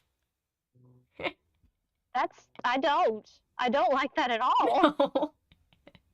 And suddenly became aware of the paradox Vulcans had done this research. Ostensibly created these displays. T'Prala, for all her unorthodox methods of logic, was still as unconstrained as he was. Perhaps more so. Such researchers should have been an extremely difficult, perhaps impossible for her, for any Vulcan. Then, who or what had performed the research? The human physicists who might have aided the research and shared such insights were all in cold storage. Spock turned away from the sphere, unwilling to tolerate much more. McCoy turned away also for similar reasons. For him, the sphere was filled with faces, and the faces were turning into skulls. The eye sockets of the skulls elongating into infinite corridors of death and misery, the teeth glinting and flashing. The insight that forced him to turn away was that all the stars in the universe were simply reflections from the teeth of the skulls. The sphere showed him how he could go mad if he ever lost control. I'm sorry, I'm broken right now. And Perry's just vibing. Yeah, I like her vibing. Yeah. T-Ross touched the buttons lightly, and the sphere once again became a vacant ball of glass. Throughout the demonstration, the observers had been completely silent. The silence lingered. Kirk spoke first. "I'm not sure I'm capable of judging your accomplishment," he said, touching his hand to his forehead. "Breakthrough or not, I also fail to see what all this has to do with our immediate problem." Radek stood near Kirk. He turned slowly toward the captain, his face betraying a very un-Vulcan sign of agitation. In a year, our mastery will be so complete that we can duplicate the bodies of our sleepers without the apparatus on your ship, without any machinery at all. All these will be discarded, and with our minds alone, we can travel wherever we wish, transform anything. He stared fixedly at Kirk. We will no longer be confined to our planetoid, nor will we require Federation starship. That is not the truth, T'Prala agonized, struggling to break through to Spock. Anybody? Corona would finish its work long before such things could be accomplished. Kirk turned to Grake. Does your son speak for all of you? Grake and T'Prala nodded simultaneously. I can appreciate the magnitude of your ... future accomplishment, Kirk continued, but I have to deal with present realities, and Federation law dictates that I do everything in my power to save its citizens from harm. The sleepers are in danger. We must do as our medical expert says. I ... I can guarantee that your fears for their safety are unwarranted. They will not be injured during their journey to the Enterprise. McCoy nodded with satisfaction. There are several more things which must be done to our shuttle to make travel completely safe for the sleepers, Spock said. We will return to the Enterprise to perform final installations and ferry the sleepers as soon as possible. Very well, T'Prala said, acquiescing with a nod. That, Mason thought, was entirely too quick and easy after all the objections they had made. Chekhov returned to the storage dome first. Washing and Polly stood outside the boarding tube. He conferred with them briefly, then walked down the tube and closed the shuttle hatch. Inside the small craft, he looked around with drugged slowness and walked forward through the passenger cabin to the pilot's seat and control panel. With a service hex wrench, he unfastened the top cover and peered at the maze of glass cables. I'm out of breath. Power beam guides. He took his phaser and set the beam for minimum width shallow penetration. At low power, the phaser would spall insulation from the beam guides. The shuttle's self-diagnosing system would detect a fault, but since there were no sensors directly attached to the insulation of the shuttle, computer would not be able to explain the trouble, only to locate it. It would be difficult to notice any difference just by looking. The shuttle would be disabled. He fought every step of the way until his body ran rivers of sweat, but to no avail. That was a very interestingly descriptive thing. Rivers of sweat. He belted the phaser, mopped his forehead with his sleeve, and opened the hatch. He put on an angry face and stormed back through the tube. Who's been in here? The guards looked at him, astonished. The panel cover is open, he said. Kirk, Spock, McCoy, Chapel, and Mason walked across the decking. Chekhov approached them, wishing he could simply die and get the misery over with. Mr. Spock, he began. Poor Chekhov. Chekhov is going through it like the rest of us. This is a very long chapter. Spock emerged from the shuttle and shook his head. I suspect sabotage, Captain. McCoy swore under his breath. I like to think that he said fuck. I feel like we're wading through glue, Jim. They're thwarting everything we do. Kirk glanced across the storage dome. Spock, run a tricorder check for listening devices or anything else suspicious. Chekhov, keep a guard on the dome entrance. Spock ran his check and announced that there were no detectable listening devices, but I cannot guarantee we will speak in privacy. Then we take the risk, Spock. What in hell is going on here? Something is seriously wrong, Jim. I've seen equipment in the research dome which I am certain was removed from the unmanned rescue probe. Apparently, at the time of the probe's arrival, Station 1 was reluctant to be rescued, but in need of all available instrumentation and raw material. Furthermore, the station personnel are not behaving as Vulcans should behave. They are not even behaving like insane Vulcans. The excuse they offer weak and contradictory. The children appear to be more in control than Drake and T'Prala. And this is totally uncharacteristic. Couldn't that be explained by the isolation, Mason asked. No, Spock said. There is a pattern to their behavior, but it does not match any pattern for my people. It is the pattern of a controlling presence with goals dissimilar to our own. But there's no life here, McCoy said. We know protostar clouds are completely sterile. They are... Let me try that again. Oh, there are the usual organic molecules. I do not believe they are being controlled by an organic life form, Spock said. The evidence points to some very knowledgeable, very interested in the process the researchers claim to have... Wait, very knowledgeable, very interested in the process the researchers claim to have mastered. Any ideas what that might be? I suggest we contact the Enterprise and see how Mr. Scott is doing with the transporter. I doubt that he found anything wrong. If my hypothesis is correct, the transporter is in perfect working order, but the beam itself is being tampered with. That could explain my clumsy arrival in the station, and it could also explain Ensign Chekhov's difficulties. Then what the hell are we going to do? McCoy asked. We're going to play our hidden ace, Dr. McCoy. We are going to request materials to be sent down to the repair shuttle. Veblen looked at the algorithm models. Are we getting down now, Perry? Okay, bye, Perry. My emotional support pet is leaving me. Veblen looked at the algorithm models, biting his lower lip. Half on impulse, he typed on the keyboard, "Are you serious? These are the best models the stochastic algorithm can currently produce," the computer replied on the screen. Veblen had shut the voice off. He much preferred working with displays. It was so much easier to track programming errors. "Mr. Veblen to the bridge," Uhura called over the comm. Veblen transferred the model data to his portable notepad and ran for the turbofit. The turbolift. Turbofit isn't a thing, I don't think. Scott was on the bridge talking to Kirk in the station. "I find Mr. Spock's conclusions to be of great relief." Oh, is this Scotty? "I find Mr. Spock's conclusions to be of great relief." Sorry, it's too much chaos tonight for me to attempt the voice. "We don't," Kirk said laconically. "Is Veblen there?"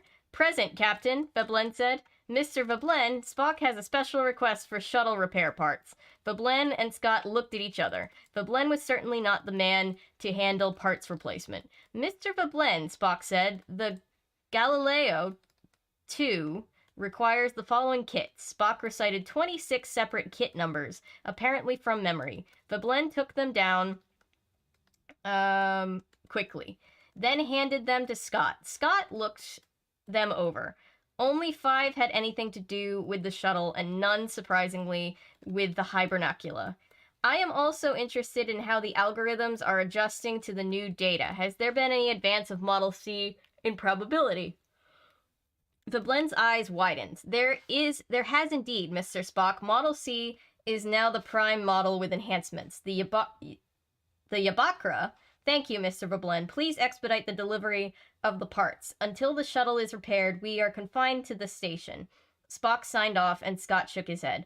"What are they requesting, Mr. Scott?" Veblen asked. "Some of the kits will replace beam guide insulators in the shuttle instrument panels. This makes sense, but the other kits, they go together to create Yabakra isolation field.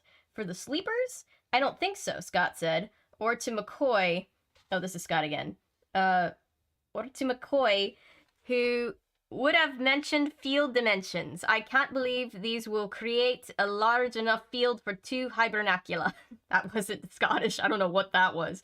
Veblen hefted his notepad thoughtfully. "Model C, I believe, has been confirmed." This chapter is still going. T'Prala experienced the irritation T'Prala experienced the irritation at one remove, but Corona's indecision was more immediately distressing. She was jerked back and forth, sent first to do this, then that. She had never felt Corona so confused and uncertain. She worked for a time adding more machinery to the equipment in the research dome. Briefly, she saw Drake doing similar work. Takosa and Anok she sensed were waiting outside the storage dome. Taras and Radek were nowhere to be seen. The Vulcan children stood beneath the purple nebula sky, watching a horizon-to-horizon ribbon of green unwrap at zenith. It was nothing significant, simply the unveiling of a deeper region of gas, but it served for a moment to distract Corona of all things in this strange ancient realm. The clouds of dust and gas in the nebula were most pleasing. Their abstraction reminded it of ... but there was no conclusion to the thought.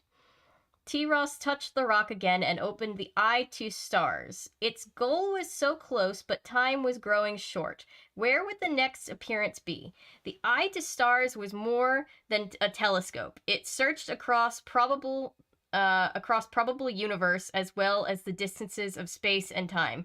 The only probable universe it could not scan was on the line of present reality. Corona could not know the exact outcome of its work. In the early years, Corona had sought out young amorphous galaxies buried in hot clouds of gas, but it had not found any. Instead, it had found evidence of its own handiwork, its own halting experiments and mistakes, buried in the ancient past, barely visible across the light eons. After 9 years of patient search, feeling a growing frustration and awareness of its limits, it had found the region where it would be most likely to make its next appearance, if it should fail in the Black Box Nebula. In the beginning, it had an easier time of things. Conditions had been hostile, but not nearly as hostile as they were now. Now, Corona had to rely on yet another unlikely conjunction of subspecial masses and collapsing protostars.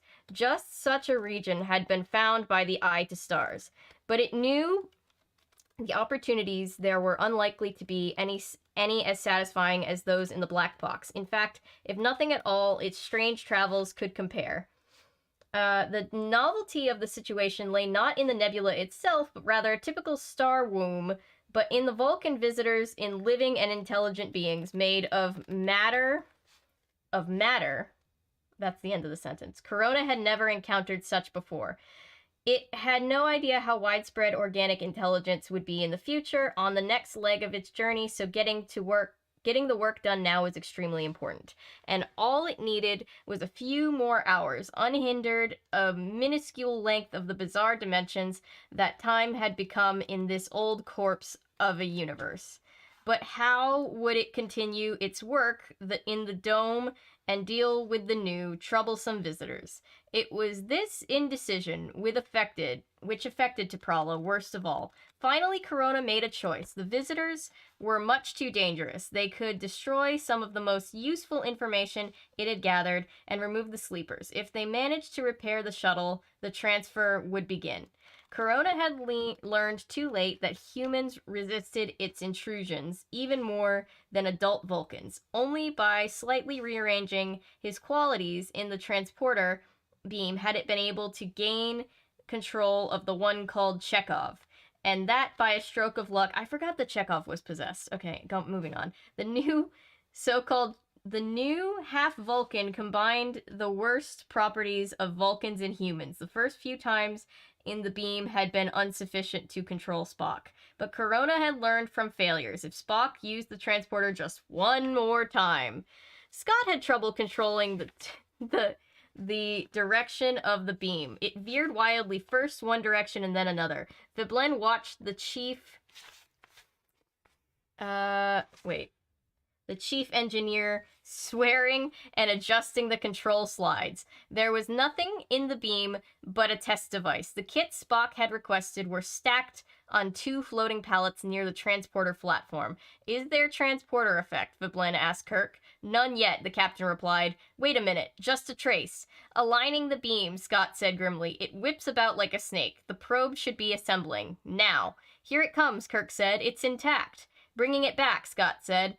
When the probe had returned, he motioned for Schallert to position the pallets over the reference and number 2 discs. We're preparing to send the kits now, Veblen said. He checked the display on his portable terminal. Hooked up to the ship's computer, the erratic beam behavior was being analyzed in detail to provide more data to confirm and expand Model C. Whatever's mucking with the beam must be operating a field as wide as planet itself, Scott said. Veblen's display indicated the field was much wider than that, perhaps as much as 100,000 kilometers in diameter. The picture he was constructing of it showed a complex structure on several levels, operating in both status geometry, subspace, and at least 3 fraction space geodisks. The Enterprise sensors were now alert to certain clues sweeping deep into the black box toward the murky triplet of infant stars. Sending now, Scott said, and I'm glad it's not people I'm sending. Effect beginning, Kirk said. We're getting 2 assembly patterns. They're forming, down and intact. Scott cut the transporter beam and stretched his arms out to relieve muscle tension. He groaned and smiled at Veblen. Like taking a boat through a storm, he said. A very interesting storm, too, Veblen said, and I certainly like the talk with Mr. Spock about it. I certainly like to talk to Mr. Spock about it, but nobody seems willing to engage in a straight conversation down there. The sensors had traced the origin of the field. Wrapped in an intense oblate spheroid of Yabakra radiation, the 3 young stars, orbiting each other across the distances of hundreds of millions of miles, were themselves the source. Oh my god, that's the end of the chapter. That was all one chapter? Yeah, it started with an acid trip. And... It was only 12 Wait, pages, but it's just so packed with words. That was a lot. And then the part where Chekhov said he just wanted to end his own misery, and I sat here and thought, that's how I feel about this book, man. That was a lot. That was so much. I kept looking up at you guys over the book, and you guys both just looked as confused and concerned as I was. Yeah. Chekhov needs a therapist.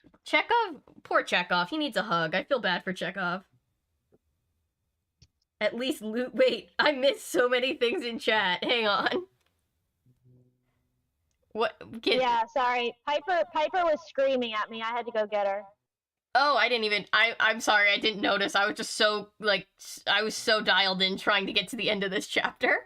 Piper, you want to say hi? Come here. So, are they implying Spock is just having a major hard-on for the drug trip? I don't know.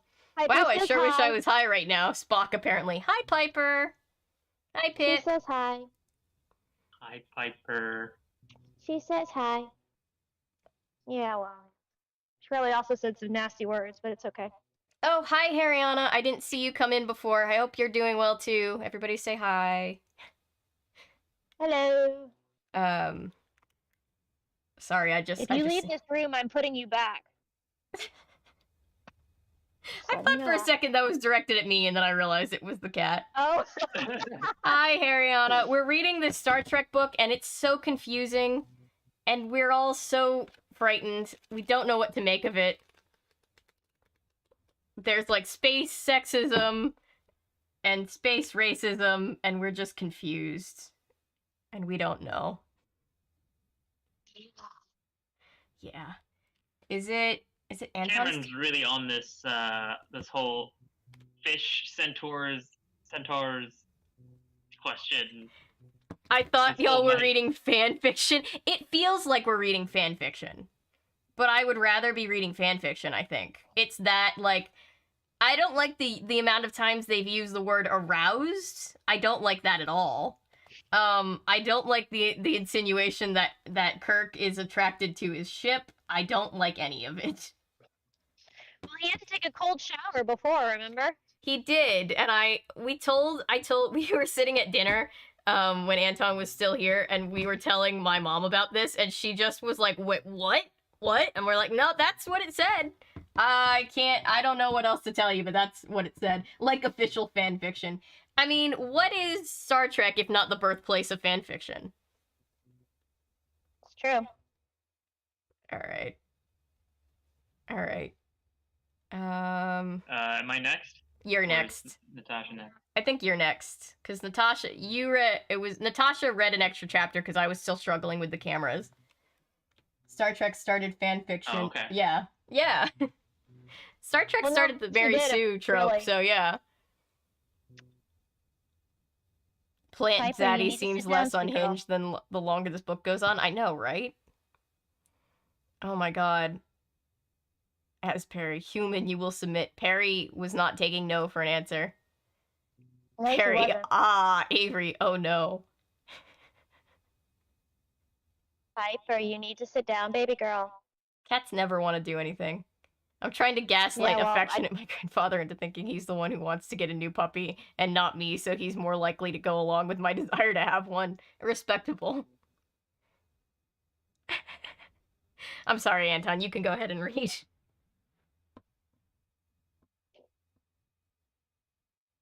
Chapter 17. Kirk and Spock assembled the Ibakra cage within the shuttle's cargo compartment without comment or any clue as to what they were planning. Indeed, to a great extent, Kirk himself didn't know. When they were through, Chekhov and McCoy inspected the device, Chekhov paying particular attention. The shield was a cubic cage about 2 meters on a side made of black pipe with smaller red cubes at each of the 8 corners. Mason sat on a fold-down chair opposite the cargo doors watching the proceedings disconsolately. She had never felt so useless and out of place. They were obviously in trouble, but she wasn't a part of the team. They couldn't confide in her or give her something to do. She was excess baggage. Chapel gave her a reassuring smile, but for all her sincerity, it only deepened her distress. Now for a test, Kirk said. We'll need somebody inside holding a tricorder. Bones? Not me, McCoy said. I outrank Chekhov. Let him stand inside. Chekhov's face paled noticeably. Poor Chekhov. Poor Chekhov, I feel Spock so held bad. the tricorder. He's like, get me out of here. Spock held the tricorder out to him, but he backed off a step, hands raised. There's no danger, Kirk said, eyes narrowing. It's just to protect the hibernacula. There was no way out of it without raising a scene. For the first time, Chekhov knew that the alien will within him was. Well, hold on. Chekhov knew that the alien will within him was unable to control things completely. It contemplated creating a commotion in the dome, but decided the risks were too small to get upset about. It forced Chekhov to smile. He accepted the tricorder and stepped into the cave. Switch on, Kirk said. Spock flipped a switch on the top of an upper cube. There was no sound or any other effect. The cube was simply cut off from exposure to Ibakra. Chekhov collapsed. Chekhov collapsed. McCoy instinctively made a move to enter the cube, but Kirk restrained him. Jim, he's. Wait a minute. Just a moment, Kirk said. Spock? I believe my hypothesis is correct, Jim. Ibakra radiation carries the controlling messages. Chekhov has not been himself the past few hours. Spock stepped through the shield and knelt next to Chekhov. The ensign's eyelids fluttered and opened, and he stared at Spock with an expression of blissful relief. Mr. Spock, bad, so very awful and horrible. Spock motioned for McCoy to join them. McCoy ran his tricorder over Chekhov and pronounced him fit, but exhausted from severe nervous strain. I've been fighting, Chekhov said softly. Fighting what? Kirk asked. Taking me over, making me. I sabotaged. It sabotaged the shuttle. We know, Kirk said. Spock had switched the security recorders on. You were caught in the act. What does it feel like? What is it? I don't know, Chekhov said. Deliberate, very large, angry, searching. I don't know. His eyes closed. He should be in the sickbay, McCoy said. He cannot be moved from the shield, or he will be controlled again, Spock said. When did it take him over? Kirk asked. I believe I felt his presence just before I collapsed after transporting, Spock said. I assume it was able to take command of Mr. Chekhov in the transporter beam. That would explain the delay before his assembly on the Enterprise. Why did it take over all of us? Why didn't it take over all of us then? Kirk asked. His quick glance at Mason made her straighten in her seat. She was about to protest, but Spock cut her off. Perhaps it was adjusting to humans. So far, it has only controlled Vulcans. Much as I dislike the idea, it may have an easier time assuming control of Vulcans than humans. Though why I was spared, I don't know. Your human blood, no doubt, McCoy said. Does this mean everyone in the station is possessed? He injected a nutritive restore solution into Chekhov's arm and stood up. That's what we have to assume, Kirk said. By whom, or what, or to what end, is anybody's guess. We do know some things about the influence, Spock said.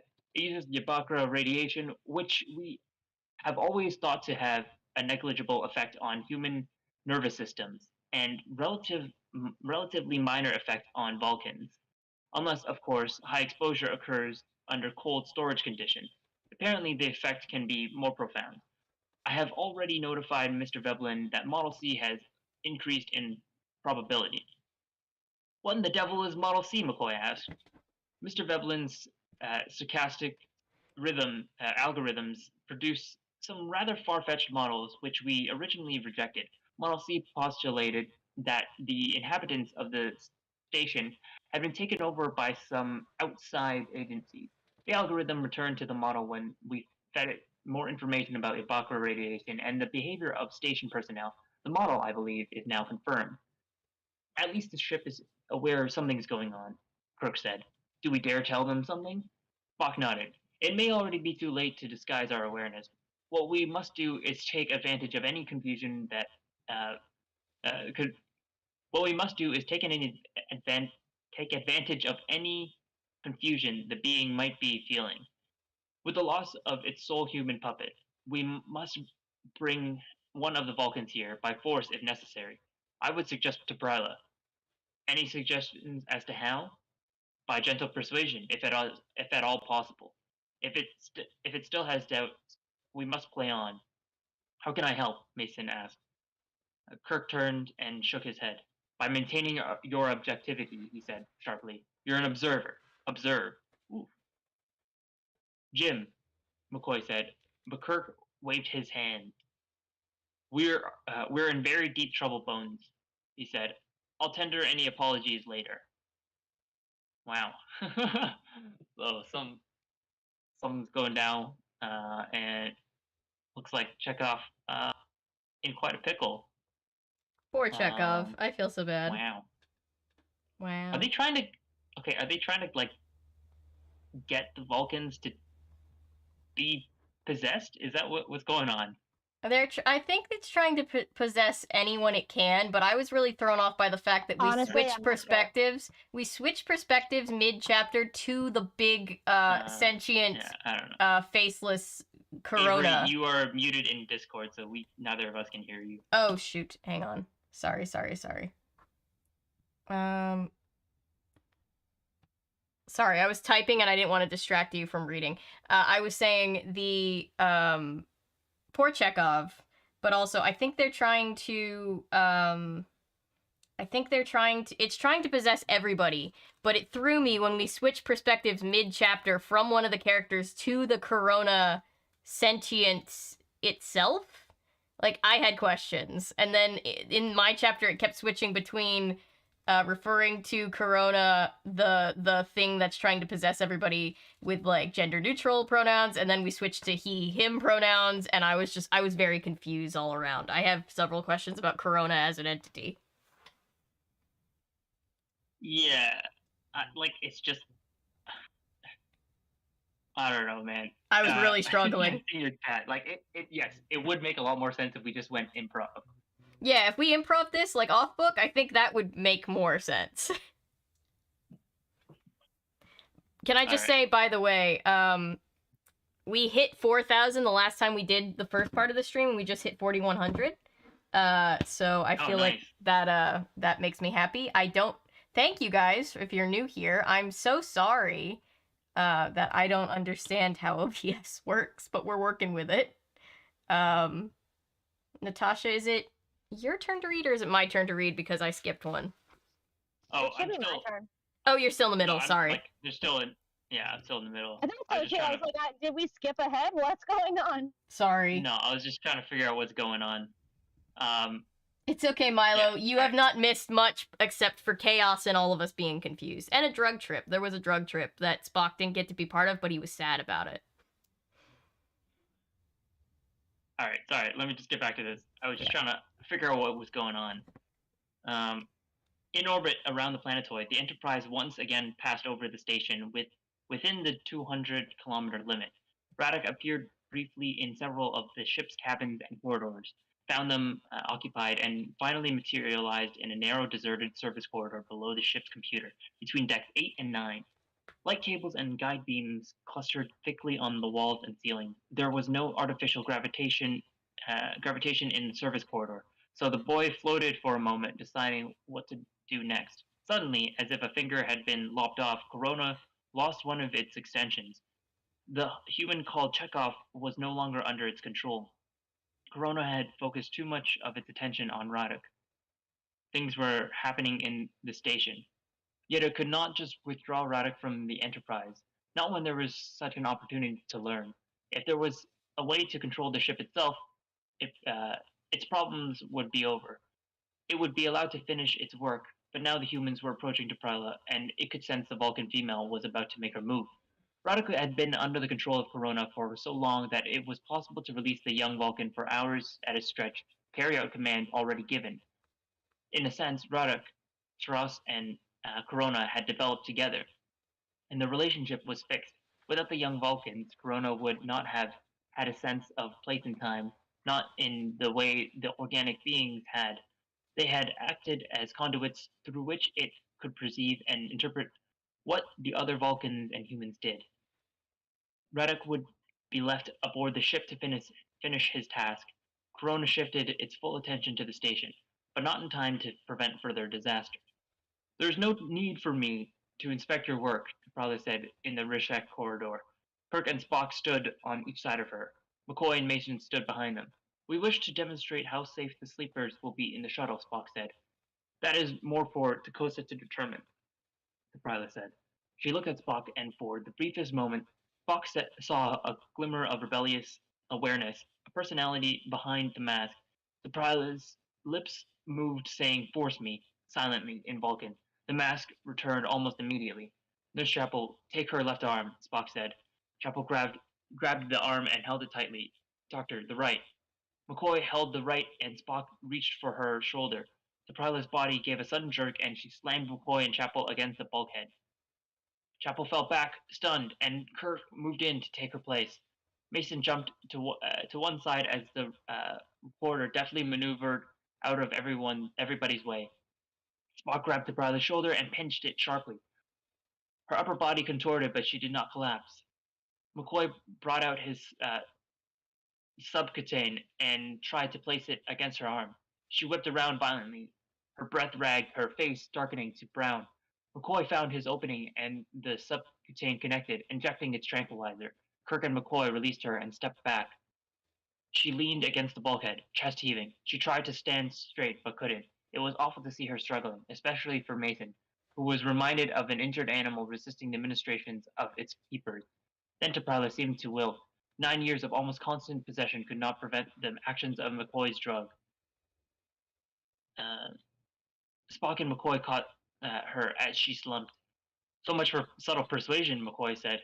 "We must get her to the shuttle immediately," Spock said. Kirk drew his phaser and set it for stun. With his other hand, he opened his communicator. "Kirk to Enterprise. Enterprise, you are here, Captain. Move the ship out to a synchronous orbit. Now. Yes, sir. And tell Scott." The communicator crackled. He adjusted it, but to no avail. "Interference," he said. On a hunch, he turned the phaser on a bulkhead and tried to fire it. The button produced no effect whatsoever. "It is indeed a master of energy," Spock said. Kirk belted the useless weapon. He reached out to help Spock and McCoy lift the Pryla. Mason lent her shoulder to Chapel. Olaus had passed word to Scott they still had a track on the intruder. Veblen came on the bridge with Shallert, and they watched the forward screen as the ship internal scanners displayed the unsecured sector. He's in the service corridor under the ship's computer, Scott said tersely. Recognize him? Um, he's the he's the one I saw in the transporter room, Charlotte said. Though I thought I was going crazy until now. How did he get there? Oh, am I supposed to do the accent? You don't I have don't to. know. Scott, You can if you want to. I don't know, Scott said. Mr. Ellis and I aren't quite sure what we should do with him. Tell security to stay away from him, Veblen said. Scott looked at the staff officer with a dubious expression. He's in the middle of the ship's most delicate equipment. They should at least stay out of sight. We're tracking him. We can stop him before he does anything disastrous. If that's what he's here for, uh, we need to know more about him or whatever is controlling him. What they want to do. Uh, I cannot accept that risk, Scott said. Scott to security team A. Move into the corridor and attempt capture. The service corridor formed a circle around and beneath the computer. Devereaux and his men had pressed themselves against the equipment insulation plates around the curve where Radek floated. Now they gripped the guide ropes and pulled themselves swiftly and silently along. Radek was aware there was trouble on the station, but he had been temporarily left to himself. He knew what he was looking for and what he had to do when he found it. Corona could rely on Radek. He peered behind the beam guides for the ship's central data conduit, not yet aware of the security men approaching from behind. When Kirk's abrupt transmission was received, Scott acted on the orders immediately. The Enterprise accelerated and pushed herself into a higher orbit, maneuvering until she was in synchronous movement with the station 4,000 kilometers below. The whole action took less than 5 minutes, and in that time, Radek twisted around, stared at the guard, and tried to transform back to the station. He could not transform by himself, however, and Corona had not yet returned. The guards floated toward him, phasers drawn. He tried to deactivate the phasers, but he could not. He backed away, feeling his weakness acutely. Then he realized the ship was moving, that he was already too far from the station to be transformed, even if Corona did return. He's not doing anything, Scott said. Maybe we have him, Veblen said. Devereaux backed the boy up against the end of the corridor. Devereaux's supposed to be French, right? I think so. We are not going to hurt you, he said. How in the hell did you get there in the first place?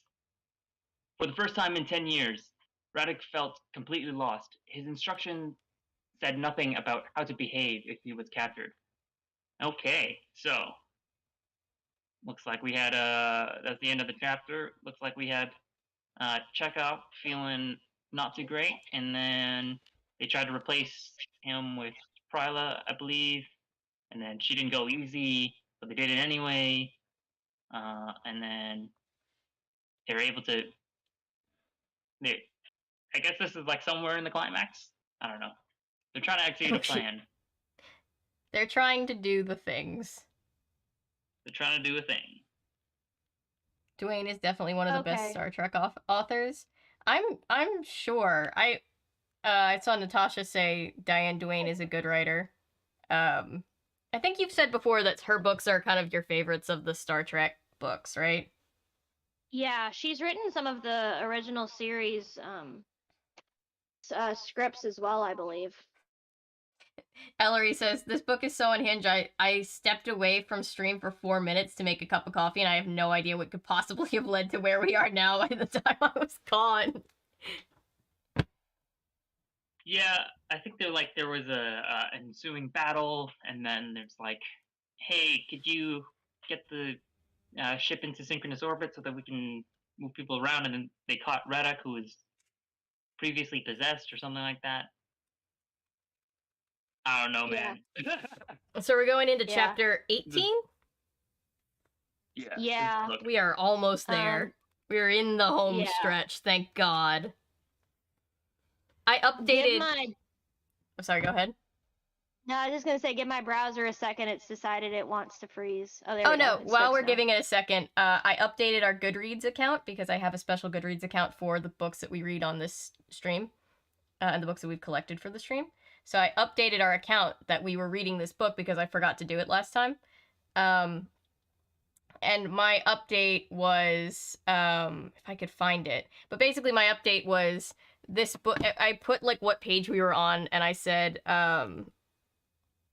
this book is like a rocky mountain, and we are but that guy from Between the Lions who is trying to get to solid ground, but forced to grapple with the ledge, as if trying not to fall to his own demise, or something like that. Because that's the best way I knew how to explain it to the Goodreads world. Hi, Piper. That's pretty good. Thank you. She says hi. Oh my god. What? Anyway, the line I'm making reference to is when they're talking about Amanda and Sarah, Spock's parents, marriage, and a Terran newspaper used the headline, "I married a little green man," and Amanda responds to this by publicly stating, "There is nothing little about my husband." Oh no. Cliffhanger. Yes, cliffhanger. Dwayne is a good author, full stop. So you want to be a wizard as such good world building. I'll have to read some of her stuff. I don't think I ever have. Okay, Piper, if you leave this room, I swear to you, you will not come back in here. You're going to the timeout corner. Yeah, well, she's about to, actually, so give me a second. Piper! Piper! No, ma'am. No, ma'am. Yeah, well, you know what? Life is hard. I just want to say thank you to you both for being my friends after making you sit through this entire book. Are we still friends? Yeah, they're like, well, can we not be though? Alrighty. I think we have to do one. We're gonna have to do like one more stream of this because I think it was just faster when we were doing it in person. I guess. We've only got like what 3 more chapters left, something like that. Well, how many pages are there? 3 more chapters. My janky setup is falling apart. Do you want me to read the next chapter? We're on chapter 18. No, we're just gonna have to do it. It's chapter 19. Natasha's 18. just. Okay. How many chapters are there? How many? Like more? 3 normal sized chapters and then like 3 very small epilogues, I think. There's like chapter 25. Yeah, this goes up to chapter 25 or 26. Yeah, because like 25. the last 3 chapters are like a page or 2 each. At least in my copy of it, so. This one goes up to 192 pages. Yeah, this goes to 192 pages. Okay. Okay, sorry, Natasha. Alright. Chapter 18. Okay, let's see here. They lay to Prala in the cage next to Chekhov. McCoy changed the ampule in the subcutane and injected her with an antidote to the tranquilizer. She'll come around in a few minutes, he said, but she'll be weak for an hour or so. I wonder if any Vulcan can ever be weak, Chapel said, massaging her shoulder. Captain, I do not think she is in the center of the being, Chekhov said. I think it concentrates on the children. T'Pralla's eyes opened. She stared intently at Spock. 9 years, 3 months, 2 days, and 12 hours, she said. That is how long we have been slaves. My gratitude, Spock. She tried to sit up, but her arms collapsed underneath her. Mason held her shoulders as she fell back. I have many questions, Spock said, and not much time to obtain answers. Then the questions must wait. For all that time, I have been considering ways to overcome corona. Corona? Kirk asked. Yes. It manifests as a huge corona of Ibakra radiation emanating from the infant stars. It has a specific purpose, to create a new universe, and we must not allow it to succeed. Spock, Radek was the first to be taken over. Tarouse was the next. Through the children, it extended its control to the rest of us. You must touch minds with Radek. You must communicate directly with Corona. Force it to listen, or it will never understand. How do you force an all-powerful, hostile intelligence to listen? McCoy asked. It is neither all-powerful nor hostile, T'Prala said. It is merely dedicated. Oh, that's villain origin story right there. Mm-hmm. It is the last of its kind, and there will be no more like it unless it succeeds. It is quite weak. It is not accustomed to a realm of matter, and only through us can it manipulate small amounts of matter. Yet it is a master of energy, of space and time, Spock said. You have deduced that much. We could never have come so far in our researches without its help. Yet I can hardly say the new machines belong to us or fulfill our work. Spock, you must find Radek, and you must administer Ka-Nifur. What's that? Kirk asked. He was just a child when he was taken over, Spock said. Neither he nor Tarouse have undergone the discipline of Vulcan adulthood. Good hand. It can administrate it. If I can administer Ka-Nifur, it is possible the being's influence will wane. It controls us all through them, T'Prala said. Spock looked troubled. Well, Spock? Kirk asked. There is also the possibility the being will occupy my mind, Spock said. I have resisted so far, though I am not certain why. You just won't admit it, McCoy said. Doctor, Chekhov is totally human, and it possessed him quite effectively. In the beam of the transporter, T'Prala said. Which is why we aren't going to use the transporter, Kirk said. Outside the shuttle, there was a high-pitched whining sound, followed by a sharp, loud crack. What in the hell was that? Watching? Boy, that feels like that's racist all in and of itself. Yeah, I got to that one down- too, and I was not sure what to do with that one. Watching ran down the boarding tube, phaser drawn. Captain, they're all in the storage dome, all but the boy. They're headed this way. Get Polly inside the shuttle, Kirk said. Spock, we're going back. Yes, sir. Spock went forward to the shuttle controls. T'Prala was now strong enough to sit up on her own, and Mason released her, instinctively wiping her hands on her pants. Okay. We are 142 pages in, and we still haven't gotten rid of our space racism. Got it. No, we haven't. Gross.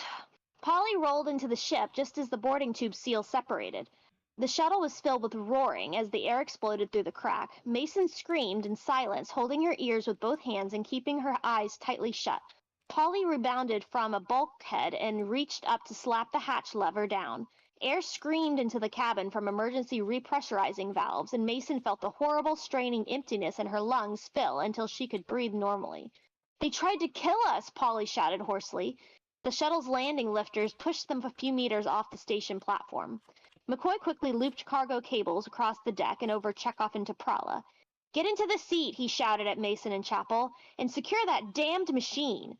Mason pulled the recorder forward and slammed it against a magnetic grip. She buckled herself in just in time to avoid a lurch which propelled McCoy across the cargo compartment. The Yabakra cage creaked ominously. Kirk grabbed hold of the navigator's chair and steadied himself. They're not going to let us go without a fight. Spock struggled with the controls. Warning buzzers sounded and alert lights came on across the instrument panel. Didn't we fix it? McCoy called from the passenger cabin as he fell into a seat. Kirk's communicator beeped. He strapped himself in and flipped the device open. Kirk here.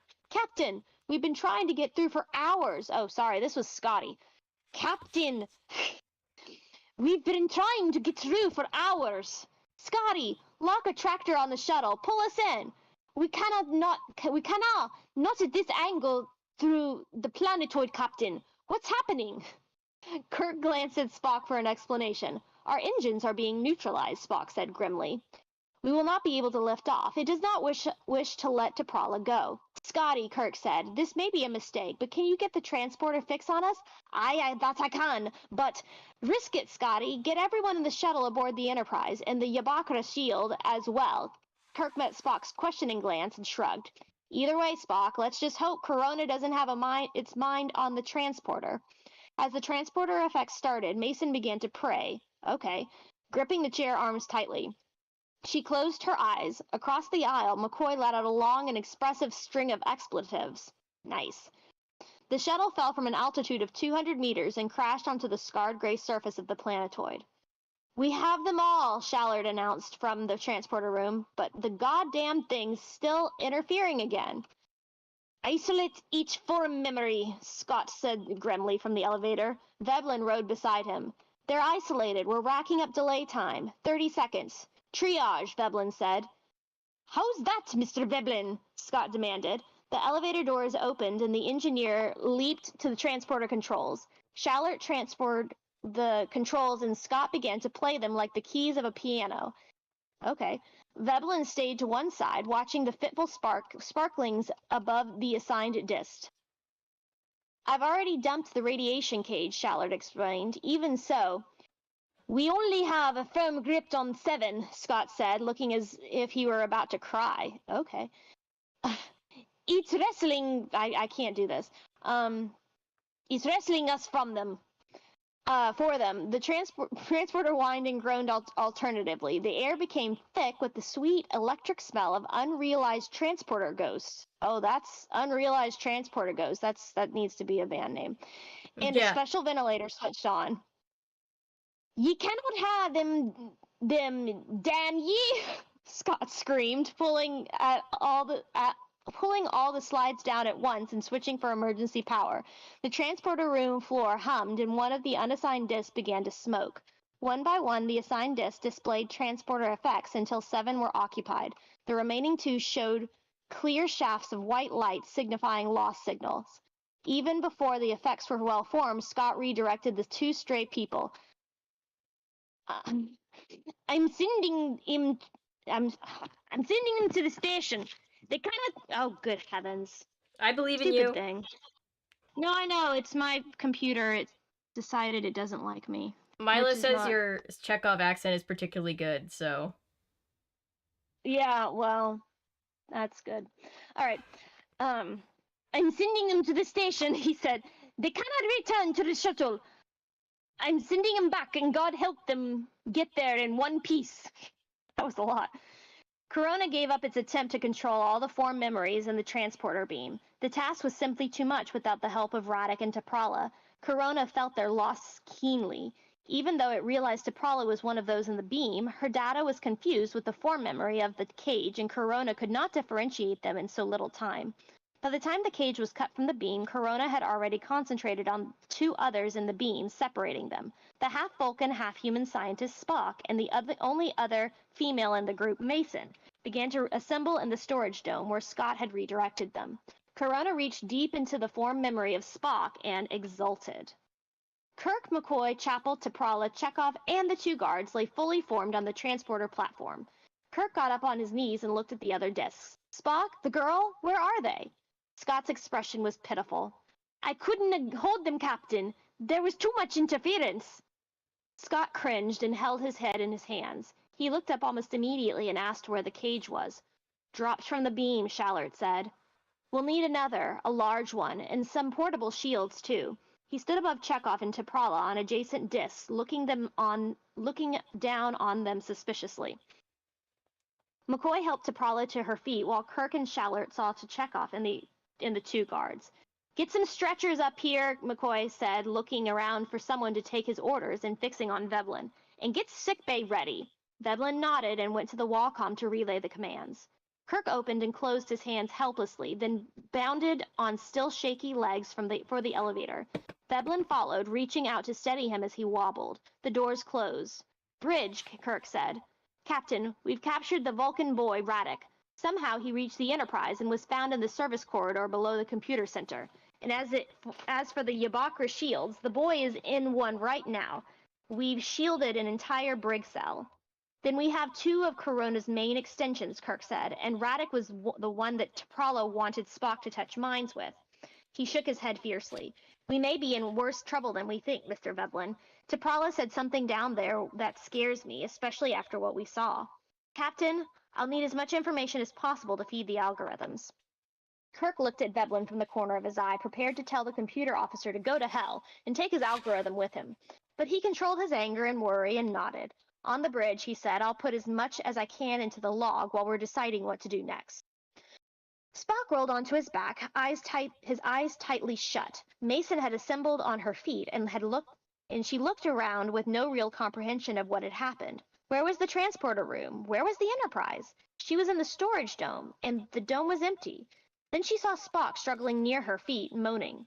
Oh my God, she thought. Now was the time to panic. She was alone in the station, alone with Vulcans. Good Lord, when will she die? Spock controlled his writhing and opened his eyes.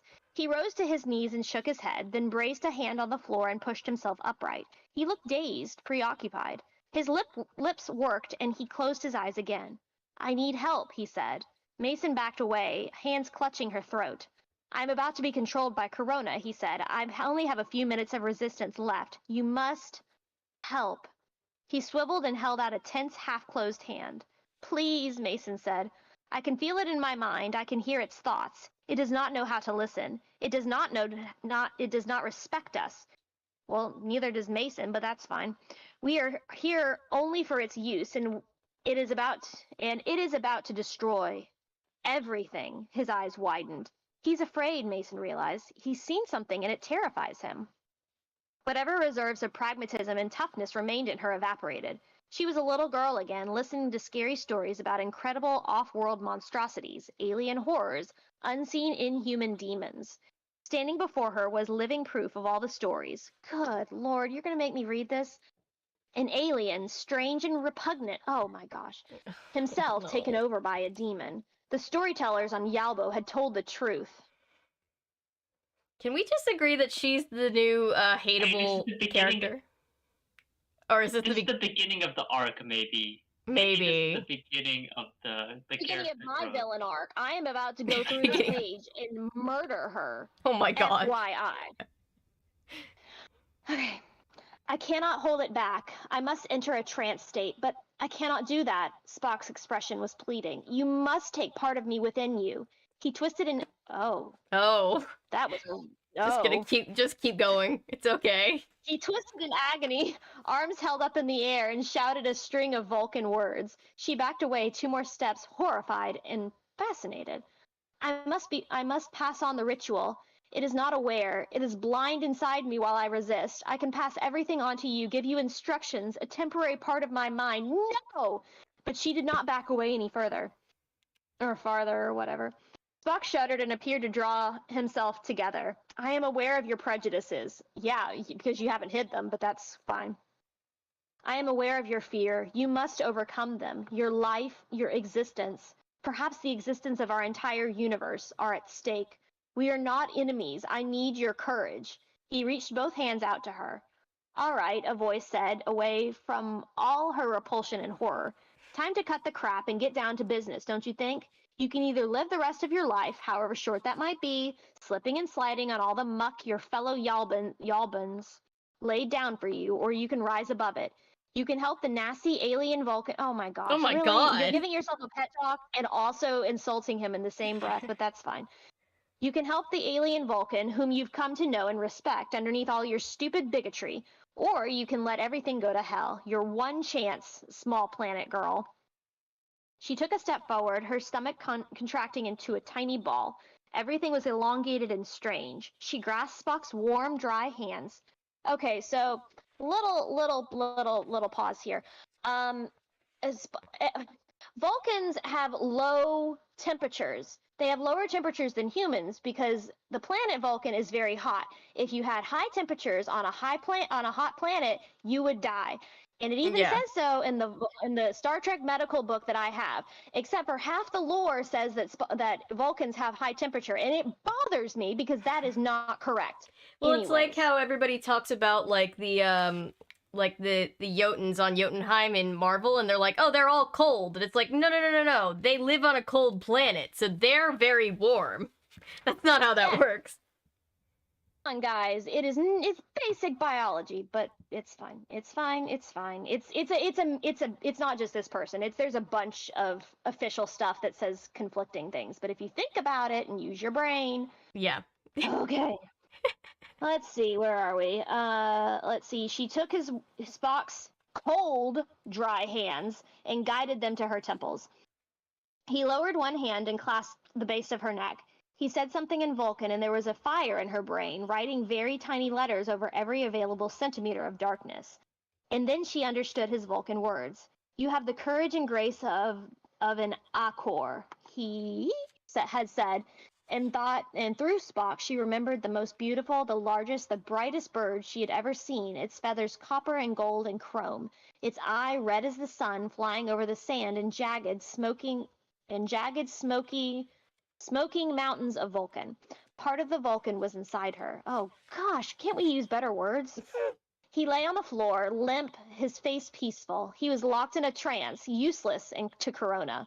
But along with Spock, she could feel another touch, weak but still present. Corona, or some part of it, had also made the transition. She was now not one, but three. End of chapter 18. Okay. I'm just gonna go right into chapter 19. I don't think we need to think about chapter 18 too long. No, we just need to keep moving. We just need to keep going. Chapter 19. The guard cleared the brig field from his path and Kirk entered the cell. T'Pral sat with Radek in one corner, on furniture transferred from the rec room. Chekhov sat in the opposite corner, still debriefing onto a ship's log notepad. A makeshift curtain had been arranged across the diagonal for some privacy. It wasn't much for luxury, however, and Kirk felt called upon to apologize. We understand perfectly, T'Pral said. She touched her son's shoulder. You have returned Radek to me. That is luxury enough for the time being. What has happened at the station? Spock and Mason didn't make it back with us. We assume they are in storage, done, but we simply don't know. Corona is blocking all transmissions and jamming all sensor readings. His face was pale and lined with worry. He hadn't even changed uniforms after the narrow escape.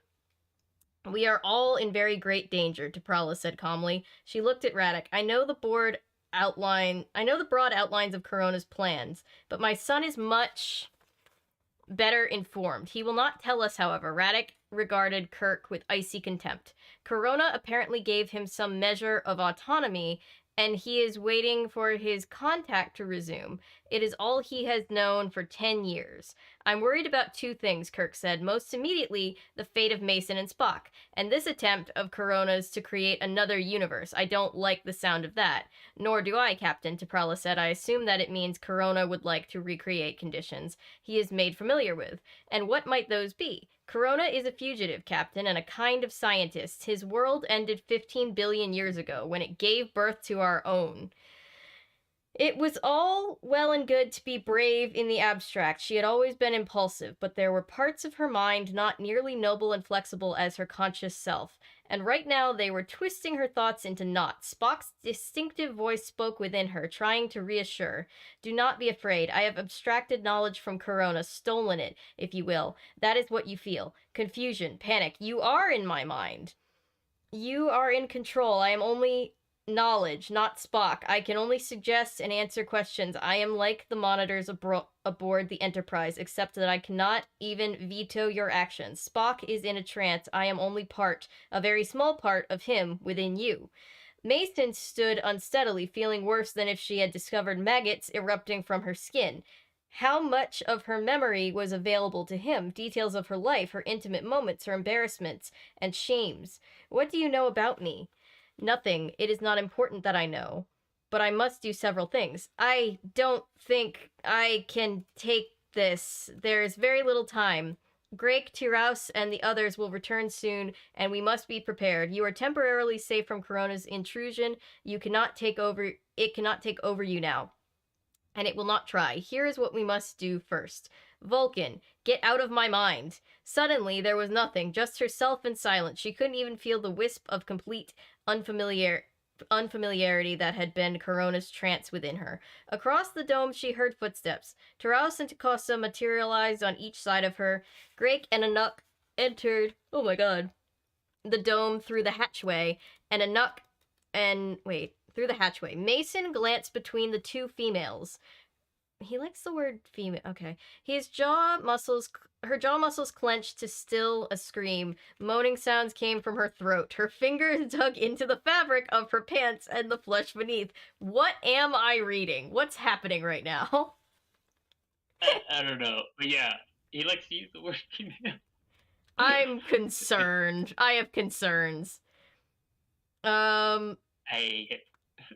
Craig and Anuk picked up Spock's limp form and carried him toward the hatchway. Taros touched Mason's elbow. Come with us, she said. Mason didn't move. We mean you no harm. It was an effort to push one foot forward. Something was rising behind the fear, however, something even more irrational and stubborn. What would Vulcans think if she acted like a coward? What would the Spock within her think? What would the Spock within you think? That's a t-shirt. Takasa took her by the arm and she shrugged the hand away. Leave me alone, she growled. You cannot stay here, Takasa said calmly. The boarding tube emergency seal is defective. Air is leaking out. We must close off this dome. Mason turned and saw the hatch to the landing pad tube. A small crack in one corner was rimmed with white. The hissing was quite loud. Then Spock's voice returned, gentle, unobtrusive. You must touch Tyros. You must be given the discipline of Kondafor. All right, Mason said. All right. T'Prala took Radek by the shoulder and lifted him to his feet. He was neither rough nor gentle. She simply handled her defiant son in the most efficient manner possible. Radek did not resist. She spoke to him in Vulcan. The boy did not answer. McCoy entered the cell. Oh my god. And was about to speak when Kirk held up a hand. Sorry, my voice was going. Kirk held up a hand. I lost my place. T'Prala pulled the boy forward and grasped him just under his left ear. Ouch. Drake was to have administered Kondafor to his son when he turned 12, T'Prala said in Federation English. He could not. Now he is not here, nor is Spock, so I must do it myself. That is irregular, but is not unheard of. She had not taken her eyes from Radek's face. Sokya Olig... I can't say this. Fish Inor Graka? She asked, are you not blood of my blood searching for the peace of maturity? If you actually are a Trekkie that speaks any of these actual languages, I'm sorry.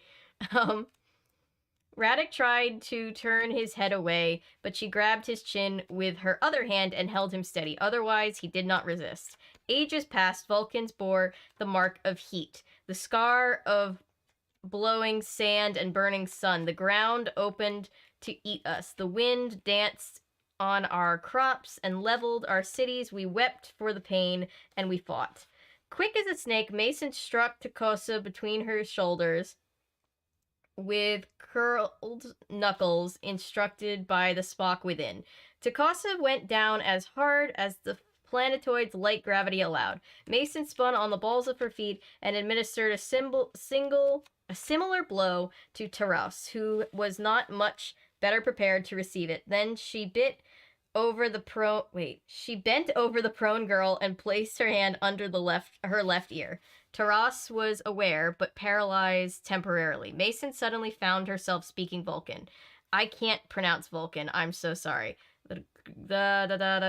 Graka is the only thing that I could say. She listened to herself, fascinated. Taras's eyes widened. Mason wondered if the girl would suddenly just disappear. In the corridor ahead, there was the sound of scuffling. None of your blood may administer, but you are not ready for the peace of maturity? The question, Spock explained, may not be ignored by any Vulcan who knows how to speak our language. It is the signal for the activation of years of prior training, begun just after birth.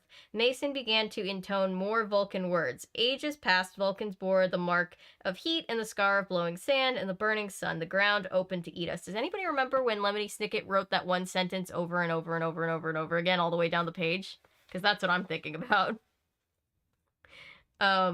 It took less than a minute. Radek's resistance seemed to melt as his mother progressed through the ritual. For a moment, Kirk thought the boy was going to cry or scream with anguish, but T'Prella continued invoking all the ingrained responses subtly built in by Vulcan upbringing, eliminating with the tacit consent of the child the last vestiges of childish attitudes. When she was done, she released Radek. The boy took a step backward, faltering, and then sat down in his chair and rubbed his temples. All that allowed Corona to move into you with such ease, all that is now gone, T'Prella said. There is very little time. What is it Corona plans to do, and how can we stop it? Kirk motioned for McCoy to turn on the translator recorder.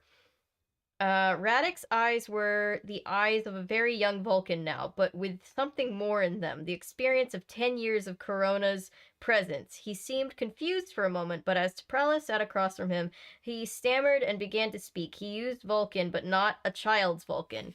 Kirk thought he sounded very much like Spock, though he hesitated now and then and scowled at the difficulty of expressing some of the concepts. Corona's universe was at nearly perfect thermal equilibrium, Radek began, and in that respect it was very similar to the interior of a star. All was light and energy, extremely dense, and time was not as we know it today. Corona has a way to make this galaxy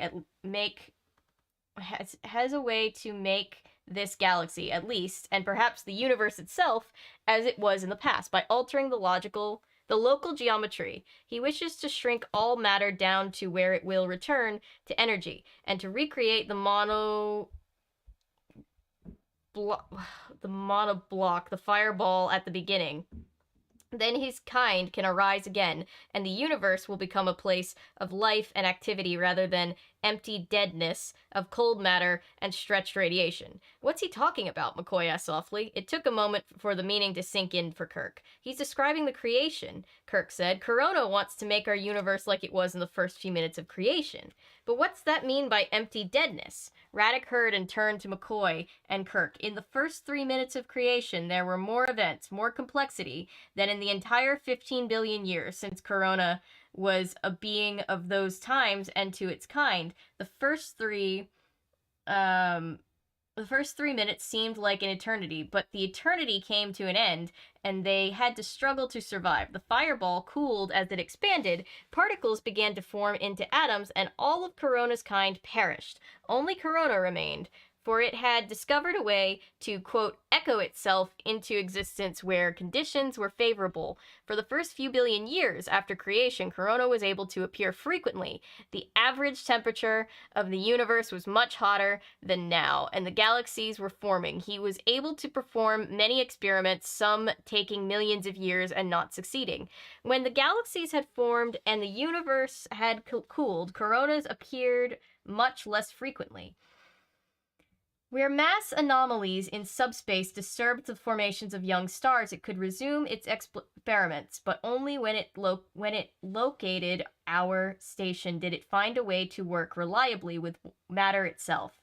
Through us, it built machines to alter the structure of space-time, to expand the qualities of the very small into the very large. What will happen to us if he succeeds? McCoy asked. T'Prella answered, we are products of the, quote, dead universe. We are like germs in a corpse. If the corpse cannot survive in the world of Corona, the experiments, which failed in the distant past, and which Corona tracked down with the eye to stars, involved the destruction of entire young galaxies. The results are quite familiar to us, though still mysterious. We call them quasars? Mason wasn't sure what she had done, but she sat... Quasars, I think. Quasars? Okay, sorry.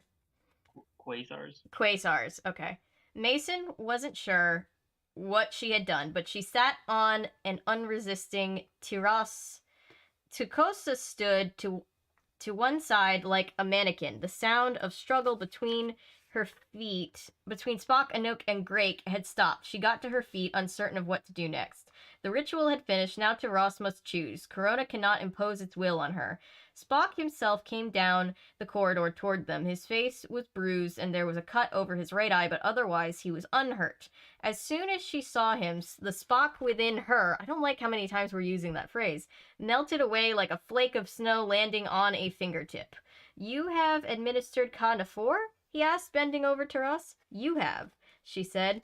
Spock touched the young female's face and she turned towards him. Is Corona within you? Spock asked. The girl shook her head. It was a bad thing, she said. It trapped Mother and Father. She touched Spock's hand and Spock nodded his understanding. Taras is once again a young Vulcan, he said to Mason. She does not have the experience, though she is mature. Corona must have concentrated on Radek, working first through him, then through his sister, then through his parents, and Anak and Takosa. She helped to rouse to her feet. Captain Kirk will have to make a decision. We must communicate with him soon, or we may not survive. Mason felt a calm numbness. Why? She asked. Corona isn't in charge now. And suddenly she knew why. The, quote, stolen parts of Corona were still inside her, and what it wanted to do became clear almost as soon as she asked. She didn't know whether to be awed or horrified. The process has already begun, Spock said. The machinery in the research dome will soon begin altering the local structure of our universe. We must find a way to stop it and to communicate with the Enterprise before Kirk has to destroy the machinery, the station, perhaps the entire planetoid. That is the end of the chapter.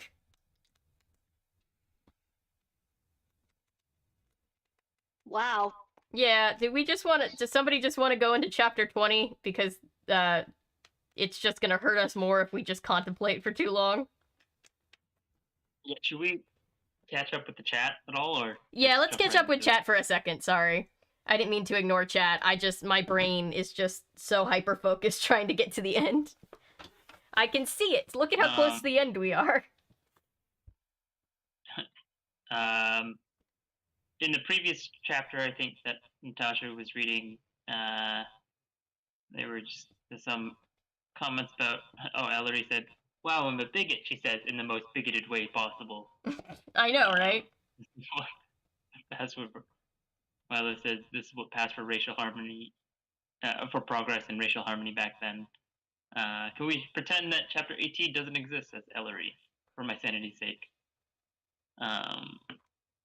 And some more. Yeah. Milo says females. Sorry, go ahead. Sorry, go ahead. No, I was just gonna answer Milo. The writer's name is Greg Bear.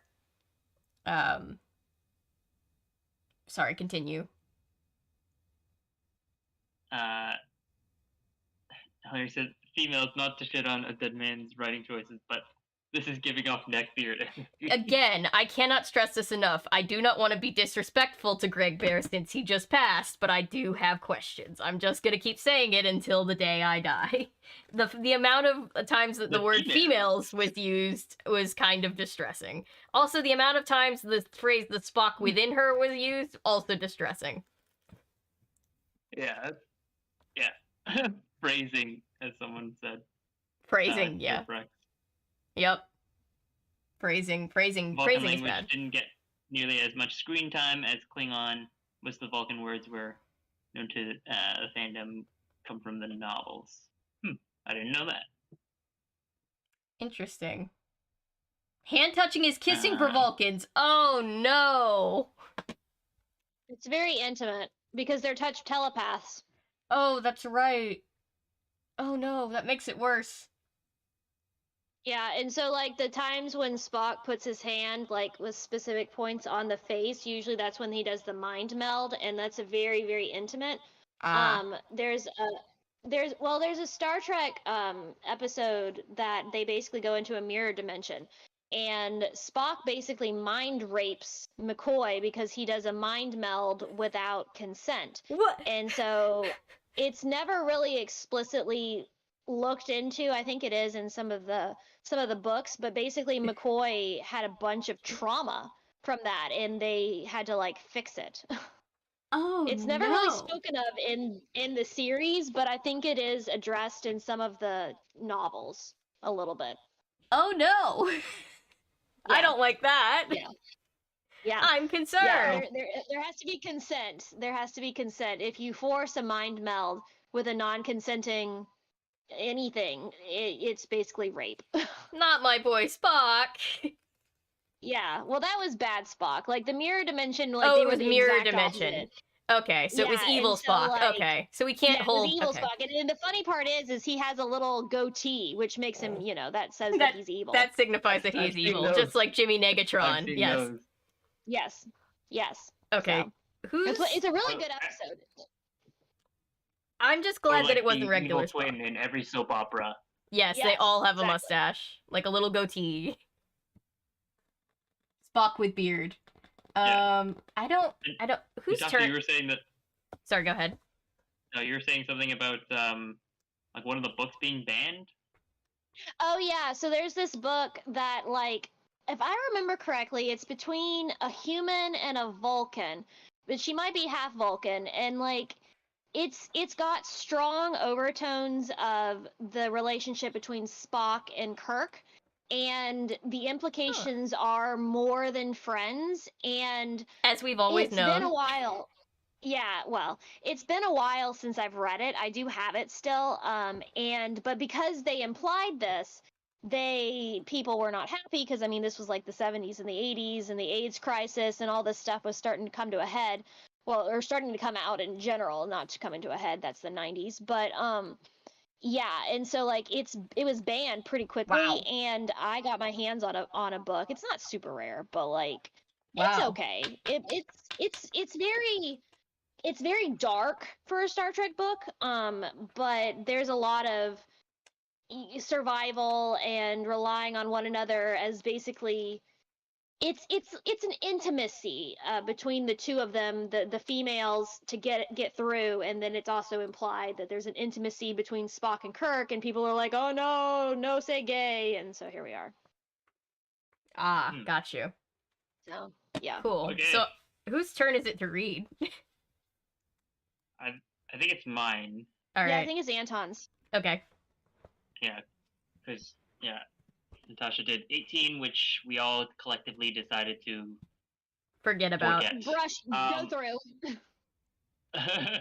Okay, chapter 20. Kirk sat in his chair on the bridge and ordered Sulu to bring the Enterprise to a new heading. Ready phasers, full power. Load photon torpedoes. Uhura repeatedly tried to contact the station, but received no reply. Kirk looked at her hopefully, but she had to shake her head. Veblen and McCoy came onto the bridge, and without a word, Veblen sat at the computer station. He checked the monitors and found them vigilant. Kirk had already fed them Radek's information. McCoy stood near the railing, knowing better than to say anything, knowing the decision Kirk now had to make. Kirk leaned forward in his chair, watching the displays on the forward screen. The planetoid rotated slowly beneath them, a dead gray stretch of agglomerated rock. Full mag on the station, he said. The screen image shifted several times in rapid succession, and Enterprise sensors tracked the station on multiple frequencies, displaying visible light. The two domes, research and storage, showed up clearly. He could even make out the wreckage of the Galileo 2 on the landing platform. Mr. Veblen, are the bodies in the space shuttlecraft? Veblen swiveled his chair to the science console and keyed certain questions to the computers interpreting sensor data. No, sir, he said. How many people within the station? We can't scan the station interior, sir. Too much interference. Any idea what's happening inside the research dome? Kirk asked, knowing the question was futile. No, sir, Veblen replied. Kirk tapped his fingers on the chair arm edge. Lieutenant Uhura, maintain open channels on all frequencies Spock might use to contact us. Mr. Veblen, what can we do about Corona itself? Veblen pursed his lips and shook his head. The only manifestation is the radiation field and its extension around the planetoid, Captain. We cannot hope to shield anyone anywhere near the station required to cut off its contact with the station. How about photon torpedoes applied along the extension of the field? They would have no effect, sir.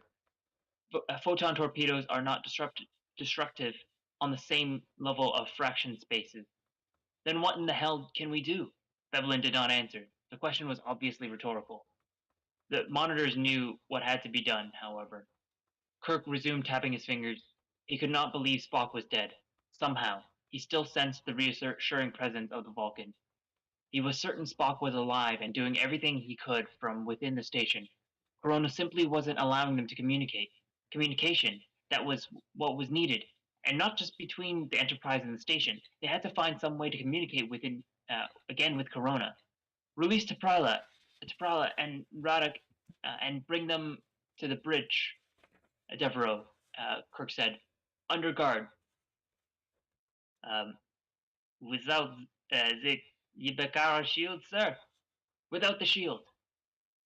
The security guard, standing at his station to the right of the elevator door, nodded and left the bridge. Corona felt blind and deaf. After contact with the material intelligences and so many years spent in the scale of time observing through their sense organs, it took a while for Corona to adjust. There were still machines whose functioning it could monitor, but it had not planned for the loss of its Vulcan extension, and so it could not immediately change what the machines were already doing.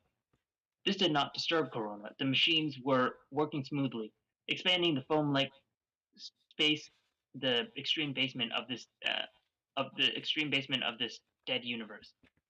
Corona felt as if it existed among the bones of its old universe, seeing hints of the distant past, but little more. It would be glad to have all things collapse through the expanded wormholes and singularities the machine would soon create. There would be a kind of joy in witnessing the sudden shrinking of the galaxy from the viewpoint of Corona's fraction space consciousness, and if the machines did succeed in creating a self-replicating singularity, weaving through all dimensions and subdimensions, Corona would gladly accept its own destruction. There would always be the final satisfaction of knowing that the universe had been rejuvenated. And yet, there was a touch of regret. Strange as they were, the material intelligences had been quite interesting. Corona had never expected to find such complex beings in the bones of the old universe. If it was impossible to regard them with the same respect and affection Corona would have felt for its own kind, at least it acknowledged their usefulness, and they had shown remarkable flexibility in fighting back, ultimately wresting themselves from its control. That too was interesting. But they could not survive if Corona succeeded. Nothing remotely like them would survive.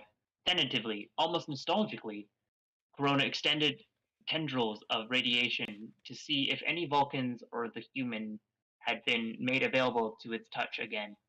And somewhat to its surprise, it found Radek and Taras waiting. It sensed a trap, but could not conceive of any way the material intelligences could harm it. They only had minutes on their time scale to prevent the machinery from completing its work. Corona is here, Radek announced. The boy looked to T'Pral for guidance. Allow it in. Give it a voice, but do not let it control you. You can resist it now. Welcome, Radek said. Corona did not reply, staring through the boy's eyes at the bridge of the Enterprise, at the human called Kirk and his companions. Simultaneously on the planetoid, it touched Taras. She could not be controlled either. To Corona, then, conversation was merely a matter of amusement until the final final transform began. Mother, Radek said, I can feel Taras. Corona links us. Who's with them? Kirk asked. Our colleagues, your science officer and the human woman Mason. I need to speak with Corona, Kirk said, and to know what is happening on the planetoid. Radek reached out to touch T'Pral. T'Pral felt Corona's presence again and steeled herself for the flood of undesired emotions, fear, resentment, hatred, but they did not come. Corona was undemanding, relaxed. Then, through Corona, she joined with Taras and saw through her eyes. I am Taras, T'Pral said. Spock, Kirk demanded. I need to speak with my science officer. Corona must stop the interference with our communications. Radek spoke slowly and precisely, the voice of Corona. I no longer interfere with your communications. There is disruption at the highest level of space-time between your ship and the planetoid. This I cannot stop. In the background, Veblen checked the ship's most sensitive scientific equipment and ran diagnostics that could tell him more. He was particularly interested in certain peculiarities in the spectrum of excited hydrogen atom. Such a test was part of the warp drive diagnostics built into the ship's engine. Spock wishes to speak, Taras slash Taprila said. He will also accept Corona's touch now. Taprila's voice altered. Captain Spock here. The Corona has succeeded. We cannot communicate because the machinery in the research dome has already begun altering the local continuum. Confirmed, Captain, Veblen said. Ship's instrument is being affected. We must convince Corona of our worth, Spock said. We have only minutes to spare, and there is nothing I can do here to stop the process. A bright red light flashed on Kirk's command console. The monitor's warning signal. What's that, Mr. Veblen? The monitors are about to take over, Captain. You haven't acted quickly enough to destroy the station. Hold them off, Mr. Veblen. He turned to Rada. Corona, you must listen to me. We have the means to destroy everything you've tried to accomplish here. I won't be able to hold back the destruction for long. We must... come to an understanding. If we don't... His face was anguished. Good people will die. Friends, fellow workers, brilliant scientists. Do you know the meaning of friends? All of my friends are eons dead, Corona Radok said. The universe is dead, and I will bring it back to life. No, Kirk said. The universe is not dead. We are here. And millions of other types of beings, occupying planets around the stars of this galaxy, and presumably all of the other galaxies.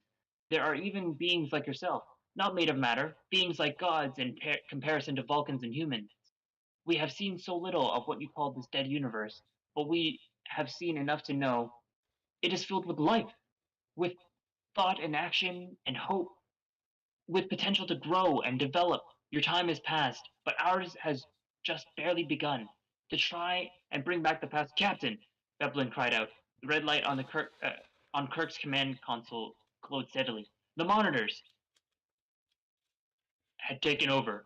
Mr. Sulu, bring the ship into firing position. The distinctive voice ordered.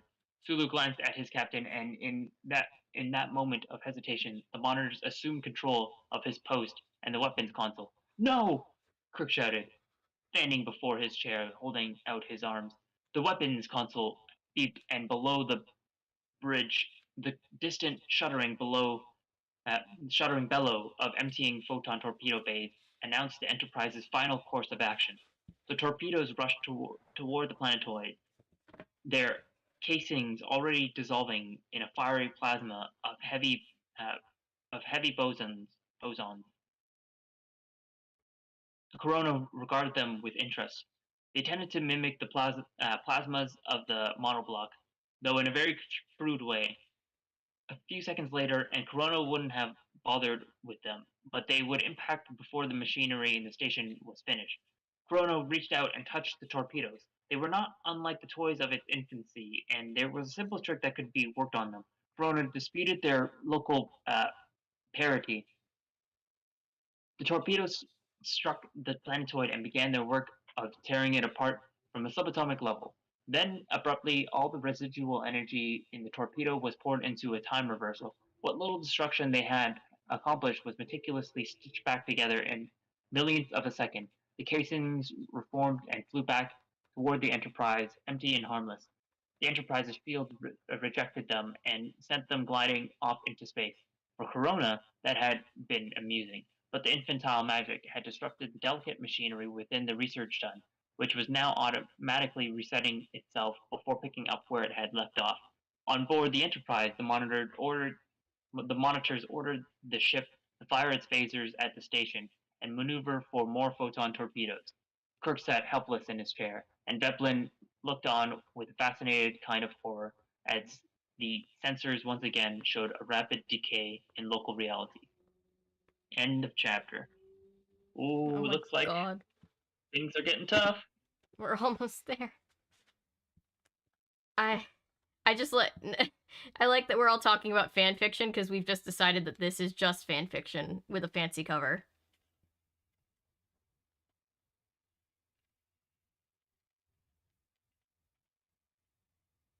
I think it's definitely fan fiction. Yeah. And I hate to say it, but I've read much better fan fiction. No, I definitely have as well. Yeah, at least the not safe for work fan fiction is at least somewhat more entertaining. Yeah, this is very dry. I But mean, even- like, he tries to put in some weird stuff, some kinks of his, but he's not very good at it. Do you want to read the next chapter? Yeah, I'll read it. Cool. I don't know whose turn it Alright. is. I think it's yours, but I'm not sure. It is. It's my turn. All right. Chapter 21.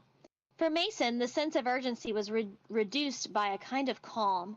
She had a little idea of what was actually happening. The Vulcans around her seemed to be steeling themselves for some cataclysm. Even Spock stood tall, hands folded behind his back, lips set grimly. There was nothing anybody could do. Corona was going to destroy them all. And why? As near as Mason could figure out, searching through the fragments of its memory within her, because Corona felt that they were all bits of flotsam in a dead universe. Corona did not grasp what the new universe was really like. Mason stared from face to face for seconds, then walked across to the control platform where Tarouse and Takosa stood. She kept her eyes away from the demonstration sphere, which was filled with nonsense even more disturbing than what they had been subjected to before. I am a writer, she thought. It's my job to communicate. As often as not, I simply act as a chaperone for the recorders, jockeying them here and there so they can record everything. Then I sit down and edit and maybe try to make some sense of it. Not always. The machines are pretty good at that too. But now and then, even on Yalbo, I get a chance to write, to communicate. God knows I'm not much of a talent, and I have all sorts of parochial views. Hell, I'm bigoted, but at least she knows. She is She's self-aware that she is bigoted. But that doesn't make it better. Just because you're self-aware doesn't mean give you a pass. I'm just saying. Well, it showed up in her pep talk. Maybe Yeah. it's like the first step. You have more optimism than I do. All right. We're at the end of the book, and it is getting late, so I'm just Yeah, it is just getting hoping late. for the best. Sometimes, yeah, it is. Sometimes I know it, I can feel it, I can communicate. I can put my views across, perhaps better than anybody else. She just said she wasn't very good, and now she's decided she's very good. Okay, fine. She's got a complex. I can put my views across, perhaps I can explain things, and I think I'd better start explaining right now. Nobody else seems to be getting the job done. She reached inward, probing deeper into Corona's memories, and recoiled at their alienness. With an effort, she put away her revulsion and removed the last barrier separating Corona's memories and her own. She looked up into Ross's eyes, now turned toward her, conveying her image to Corona. It's obvious you don't understand, Mason said. If all these brilliant people can't explain it to you, I don't know how I will, but I hope you listen anyway. I hope there's time. You see, we're all very young, not nearly as old as you, and our world is very different. She mounted the platform and reached out for Tarouse's face, clenching her jaw hard and laying the tips of her fingers under Tarouse's temple. Tarouse reciprocated, and Mason was able to pass what she was thinking directly to Corona. When Corona's memories mixed with her own, a specific image was cast up from her childhood. Yalbo's great billowing orange clouds filled with nitric acid, deadly to breathe, absolutely marvelous to watch at sunset. From the broad viewpoints of the school or the smaller windows of her home module, she had thought Yalbo's sky was the most beautiful in the entire universe, with its oranges and greens and reds and yellows and warm mud colors. Warm mud colors. Got it. In the clouds, she had built great floating palaces, magnificent curving highways, and she had imagined creatures of all shapes and sizes. When the wind blew the clouds along so briskly they crossed the sky from horizon to horizon in seconds, she could not imagine anything more lovely and free. And then she had found tapes of Earth in the school library and played them back. It was a shock, she said. The skies of Earth seemed even more beautiful. You didn't need a suit to stand out under them. You could walk up mountains and touch clouds, or let them touch you, right on your skin. She felt Corona shudder at the thought of a constraining skin. She reached for an analogy and found one. Skin is like an event horizon in your world, she said. In the earliest times, your people had to wait for the universe to grow broad enough that you could communicate with each other directly. You were all in little bubbles of space-time, unable to reach out. There was always the Ibakra. You could talk, but you couldn't be with each other. Our skin sort of does that. We have to touch, talk, communicate so many ways because we cannot cross the barriers of our skin. This is really weird. Right. Yes. Tell Yes, me it more is. about clouds. Taros / Corona instructed. Mason expanded on the topic. The clouds of matter in the early universe, created thousands of years after Corona's kind had died, had drifted into expanding space-time, slowly starting to clump and separate. Then they lost their character, gave it up, she said, to let other kinds of existence begin. That seemed confused. Okay, fine. But she let it stand. What would become clusters of galaxies formed out of the clouds and the galaxies themselves. At first, the galaxies were huge fuzzy spheres, but as they grew older, they flattened out. Then stars condensed from the clouds of gas in the young galaxies. I destroyed many of those young galaxies, Corona confided, my failed experiments. Mason tried not to appear nonplussed. What? Okay. Don't you see? They all had to share. Now, I can't be sure, but don't you suppose it's possible that the first clouds of matter were once capable of thought, and the clusters of galaxies and the galaxies themselves? But as things changed, they died. They had to make way for new forms. Corona reacted in a way she could only describe as skeptical. Suppose they did, Mason continued. She was getting way in over her head. And suppose that at some point a galaxy rebelled, refused to change, and discovered that by doing so, it was dooming millions of new, smaller forms of intelligence to extinction. Wouldn't it be... She had difficulty finding another analogy. She kept wondering how many seconds until they were all dead. She frowned in concentration. What was there in Corona's experience that could compare with what Corona was about to do now? In your time, certain of your fellows refused to expand beyond their youthful event horizons. They wrapped themselves in very tight bubbles of space-time because they were afraid of change. At first, they were tolerated, but as more and more individual realms joined, and as the universe grew larger, these holdouts became dangerous. They could actually destroy others. They were murderers, not out of viciousness, but because they refused to change. Eventually, they had to be hunted down and destroyed in order to allow others to live. That's what the Enterprise is doing now, protecting itself against you. She had kept her eyes closed as she spoke and thought all these things, but now she opened them. Tarouse was still regarding her steadily. We all have to change, Mason said. We all have to die to make way for the new. If we try to live forever, we get in somebody's way. We stop something from happening, someone from being born. And who knows, maybe the new will be an improvement on the old. Does that make sense? Tarouse did not convey an answer. She lifted her hand away from Mason's face, and Mason backed off a step, biting her lower lip. She felt very strange, all her thoughts caught somewhere between Corona's memories in her brain and her own childhood rumination about clouds. I'm sorry, she said, holding back a sensation of horror and sudden panic, believing she had wasted their last chance, when somebody else, perhaps Spock, could have been more effective. I'm sorry. Despite the usefulness of the material intelligences, Corona had been convinced they were little more than peculiarities in the universe's decline. After all, they contributed nothing overall to the local universe but entropy. That is, they used energy but did not reduce the tendency to destroy, which so characterized a dead continuum. In Corona's time, entropy had been the rule also, but the decline had barely been noticeable. The second law of thermodynamics had seemed a distant and unimportant possibility. To Corona's way of thinking, the only significant intelligence would be one which at least hoped to rejuvenate the world. Through Tarouse, Corona had listened to the human woman. Her words and thoughts served to occupy the long minutes before the continuum altered. But they did more than that. Particularly effective was her concern with the, quote, clouds, which suggested, again crudely, the beauties of Corona's time, which, when solid things had been impossible and all was beautiful flux. Among the Vulcans, Corona had never encountered the concept of, quote, freedom. The Vulcans were more concerned with adhering to a rigid code and following strict principles of logic, which rather puzzled Corona. So now it contemplated freedom as applied to the random motions of the, quote, clouds in the behavior of the material intelligences. Freedom to move, to think, to accomplish. Freedom to follow the dictates of one's needs, to exist. Freedom was a very tricky concept, We're getting really philosophical all of a Yeah, sudden. this is We're so close. we're so close. Too much of freedom could result in imposition of the freedom of another being. Freedom could be contradictory.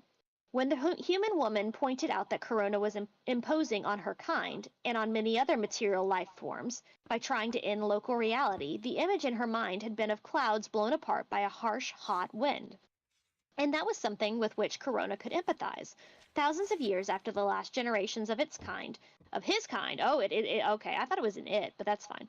During his first reappearance, the universe had suddenly become transparent to the irritating little wavicles known as photons, light. Instead of being bounced from particle to particle, the photons had streamed through the universe, conveying energy from place to place, blowing like a hot wind through the spaces that had once contained free and intelligent beings. The photon wind had dispersed the final remnants of Corona's kind. By today's measure of time, the existence of Corona's people, their, quote, eternity, quote, had spanned only a few minutes. They had survived many changes, but their end had finally come. Only Corona had found the means to travel the seemingly endless reaches of time, reappearing under certain conditions to reconstruct its Yabakra field. These material beings knew what freedom was, then, and responsible freedom, as Corona construed it, meant a fight against entropy. The phaser blast had no effect, and all further torpedoes simply ceased to function, dissipating harmlessly against the planetoid. On the bridge of the Enterprise, the air seemed misty and electronic controls no longer functioned reliably. The ship's computers, to Veblen's fascinated dismay, became little more than random number generators. The monitors struggled valiantly to maintain their control, but they could not. They relied more on quantum subtleties than organic minds did. Consequently, while the crew continued to function with only minor effects, so far, the monitors had no choice but to shut themselves down. It made little difference. Kirk felt giddy. The sensation was not unlike the rush of exhilaration he felt when first entering warp drive, but tinged with a numbing sense of failure. The bridge seemed to be underwater. Everything rippled in a way that was both nauseating and entrancing. Veblen passed on his interpretations of data from the few instruments still functioning.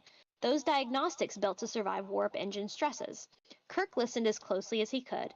He was thinking of what he had seen in the demonstration sphere when Corona had first tipped its, quote, hand about what it was up to. Would everything dissolve into hypnotic chaos of the very small? Where would the Enterprise be in such a maelstrom? Oh, Lord, heaven, just a minute. Honestly, guys, stop. Okay, here we go. Where would Kirk be? McCoy had never been more terrified. If everything came unwound, he was convinced he knew what lay on the other side, and that was nothing less than hell. With a capital H, by the way. No ministrations possible, no healing, only endless lack of control, giving in to the tortures imposed by those inner forces which he could not face. I pity poor Spock, he thought, feeling a rush of camaraderie for the Vulcan he had pestered so mercilessly over the years, and had felt so much respect for. Spock, however, still stood in a sea of comparative calm.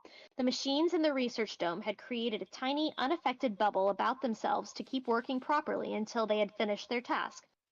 Spock had listened to Mason's words, had picked up on some of the thoughts passed through Corona, and had been puzzled and intrigued by this extraordinary and irrational approach. Pleading a case was alien to all of Vulcan culture. Either a thing was or it was not. Persuasion and opinion had little role in Vulcan life. Drake, Takosa, Anuak, and Spock, and on the Enterprise T'Prala, Hal had made their final peace with existence. End of the chapter. Oh my god. Do we want to just jump into the next chapter since we're yeah, so close to being done? Yeah, this is like that moment in Toy Story 3 where they're all holding hands. Yeah. Yeah. Except Toy Story that 3 moment in had the like a story. build-up that gave me emotions. This one, I'm just really desperate to be done with this book. Yeah. For all of our sake. Yeah, Ellery, we're all feeling that way. We are not sure why the word choices are chosen. Yes, we don't know. It is, yeah. McCoy is the epitome of he's teasing you because he has a crush on you. Says Milo. That's funny. Wait, is it my turn to read or is it Anton's turn to read? I forget. It's yours. It's mine. Okay. Chapter 22. Sorry, guys. We are almost done. I swear to God. Home stretch. Home stretch. I'll never make you read anything ever again. I promise.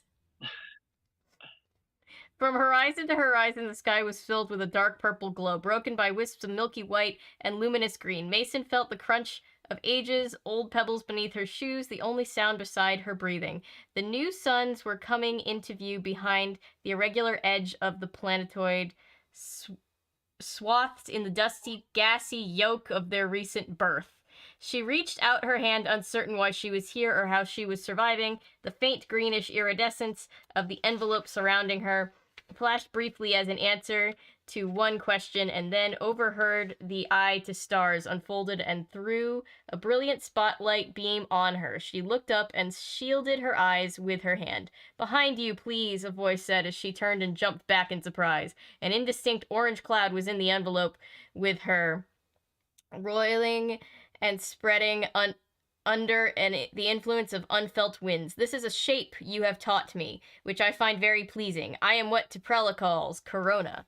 Mason didn't know what to say, so she said nothing. "Where are you from?" She stammered, caught herself, and tried to answer smoothly. "From a planet called Yalbo. This is a dream," she thought. "I'm almost dead, and I'm dreaming." "It must be a very beautiful place," Corona says. "Is it? That you see so much beauty in it that formations in its atmosphere can convey the notice of freedom to you, and through you to me." The cloud darkened as if passing beyond sunset. "Or perhaps it is that you are beautiful, to find such beauty wherever you may be." I'm very frightened," Mason said. "You are the strangest being I've ever known. And yet you have some of my memories within you, conveyed by the Vulcan human Spock. Your kind is strange to me as well. Perhaps we can overcome our unfamiliarity if we exchange." Exchange? There has been much teaching in the past few hours, but not nearly enough. I have an imperfect understanding of your mode of being, your humankind. Even after 10 years, it is now apparent I understand little about your fellows, the Vulcans. I request an exchange of experience. I will complete the memories within you as much as you wish to have, and you will share your experiences with me. I will take them with me to the region you see now in the eye to stars. Where is that? A new stellar system? There was silence for a moment. "It does not exist in your here now. It is a distant possibility. Much time must pass. All the stars and galaxies will grow old and fade, and the universe will be filled with black holes. The black hole will return their mass to the emptiness and become naked singularities. Time itself will grow old, come to a stop. What happens after is difficult to understand. Emptiness, even more desolation than now. That doesn't look very empty," Mason said, shielding her eyes. "You have given me a notion of alternatives, other means of achieving my goal, than destroying this universe. What the eye to stars shows as an alternative. If I survive beyond the emptiness and darkness, when all else has come to a stop and the universe seems completely dead, I will be a focus. There will be nothing but the radiation of fraction spaces, what you call Yabakra. I will channel that radiation and fill the void once again. There will be no need for machinery, matter, anything extra, only myself." She had a wild hope that perhaps she wasn't dreaming. "Is this what you wish?" Corona asked. "That your reality be spared so that you might all pursue the course of freedom?" "Are we being spared?" she asked. "Yes, the machines are reversing themselves now. I have returned the others in the station to the Enterprise. All but the frozen ones. I await instructions on their disposition." Of all the things to occur to her next, Mason had to resort to her reporter's suspicious nature and ask, "But I thought you couldn't transform anything much larger than a child." "While the machinery was absorbing so much energy, no," Corona said. "Why did you stop your machines?" "Because you made me aware that in ages to come, we may share the same goal. Perhaps your kind will succeed in controlling entropy," Corona said, "in which case the universe will not die, at least not in the way that seems most likely, and I will not be needed. Still, you could fail. You are young, even those mentioned by the human Kirk, those who seem godlike to you. You have a long time in which to grow and prepare yourselves, and you could make mistakes. If you could fail, if you could not succeed, then perhaps I will. You mean my descendants could save the universe? You're kind. You are kin to all beings made of matter, or which arose from matter. In my eyes, you are all very much the same. Any differences are minor. Mason stared straight into the middle of the cloud, so very like the clouds she had seen and wondered about as a child, so very like the clouds that had haunted her dreams. Yes, she said, swallowing hard. You will trade full memories with me? She nodded. As many as I can. End of chapter.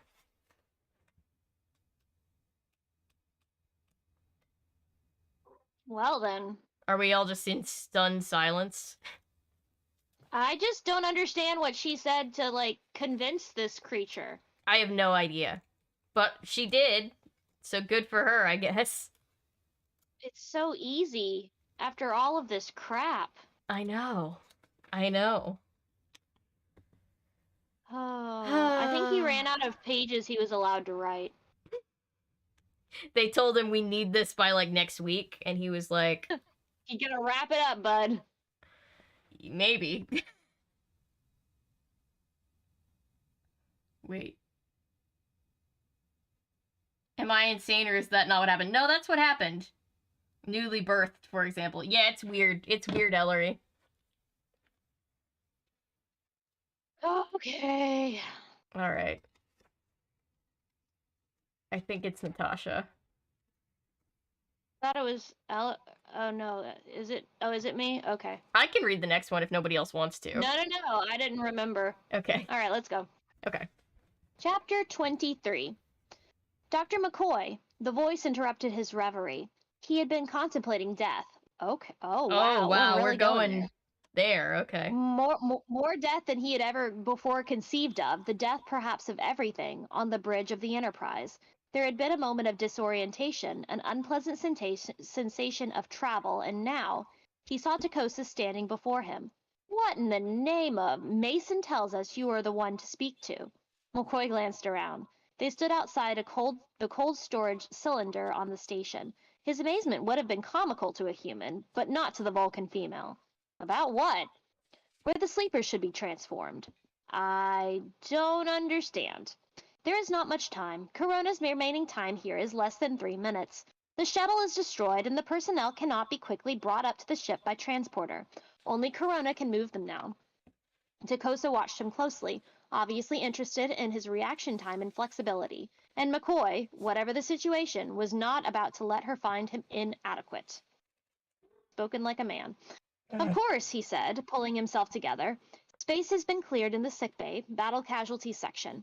Each hibernaculum has a power hookup, and the transform will have to be smooth enough so that there's no fluctuation in their temperature. Very well, Takosa said. We will accompany them.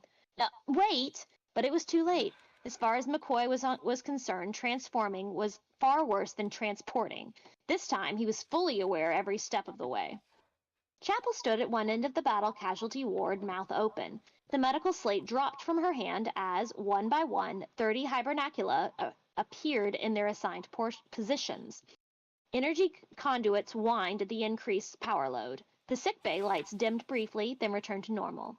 In security, Olas registered the invasion of the Enterprise's hull by an extraordinary amount of mass, at least 30 metric tons. In engineering, the assistant watch officer made a note of an extra power load. On the bridge, McCoy reappeared in his accustomed position behind the railing. Uhura witnessed his materialization, but was too stunned by the chain of events in the past few minutes to react. Then, beside him, Spock and 4 other Vulcans materialized just as Kirk swiveled in the captain's chair. Bones, don't ask, McCoy said. There isn't time. I have to get down to sickbay. He entered the elevator. Spock? I am completely unaware of what has happened, Captain. Where is Mason? Kirk gaped. How the hell should I know? And what in God's name is going on? Veblen finished his sensor sweep and turned to Kirk. Captain, the local continuum has returned to normal. Ship's instruments are functioning properly. We're not dead, Sulo said, and that seemed to sum it all up very well. Yes, Sulo. Yep. We're not dead. There you go. That's all you can hope for some days. Mm-hmm. All eyes were on Kirk when Mason materialized next to his chair. They stared at each other, and Mason smiled, almost smugly. Corona suggests the Enterprise retreat to a distance of at least 1 billion kilometers, she said crisply. Corona's presence in this nebula is waning, and it can no longer vouch for the stability of the machines and the research station. Helmsman, Kirk began. Course laid in, Sulu said, executing. The Enterprise's impulse engines cut in and vibrated every deck in the saucer with their sudden burst of power. The ship spiraled away from the planetoid, flattening the orbital curve to a very nearly a straight line as Kirk ordered maximum acceleration. My voice is getting tired. Me too. Mason continued to stand near the captain's chair, but she was hardly aware of the activity. She was receiving the last of Corona's Yabakra signals. Deep below, the measures were of status geometry. The subspace mass anomalies were separating and breaking up on several geodesics impossible for the human mind to visualize. The conditions which had allowed Corona to manifest in the nebula were now ending, perhaps not to be duplicated for billions of years. And Mason knew that even if the conditions did arise, Corona would not return. Only at the very last, if all else failed, if all their descendants in the new universe of emptiness and free traveling photons of matter could not halt entropy's triumph, only when there was nothingness and death and no freedom. Good heavens! Where are we going? I'm not liking this journey. I don't either. Only then would Corona return. Corona wants death. That's what Corona wants. To fulfill a promise made at the beginning of time. One more favor, she asked. What might that be? Came the weakening response. There is still a minor problem, and she specified the problem. Can you solve it? The reply was almost too weak to make out, but she thought it was an affirmative. Then she said, goodbye, but no reply came. The contact had already been severed. Spock stood next to Veblen, watching the sensors as the Enterprise sped away. Captain, the planetoid is breaking up, he said. He switched on computer graphics to interpret what then occurred. Mason watched the forward screen, feeling Corona's past within her, almost as real as her own. On a small scale, the screen showed what Corona had planned for an incomprehensibly larger region of space-time. The planetoid slowly and smoothly turned inside out, revealing all of its amorphous interior as if through a distorting lens. Behind it, two elongated darknesses yawned, drawing the planetoid out into an ellipse, then a cylinder, flaring the ends, swallowing them, and stretching what remained into a fine thread which vanished below the limits of resolution. For 500,000 kilometers around, the nebula's gases were sucked into the space-time chasm. At the center of the invisible thread, a tiny and incomplete new universe blossomed. At first, it was only a few centimeters in diameter, releasing very little light and appearing dull brown in color. Then, as all the matter within 500,000 kilometer slice of the nebula rushed back into normal space, transformed into pure energy, the orb expanded and turned a mottled, brilliant orange. The orange became green, and the green became a blue so intense the sensors shut themselves down. Okay, I see that. The forward screens went black. The brilliance faded quickly. The new universe was not stable, and all the potential within it could not compete with the established stresses of status geometry. Its energy was squandered.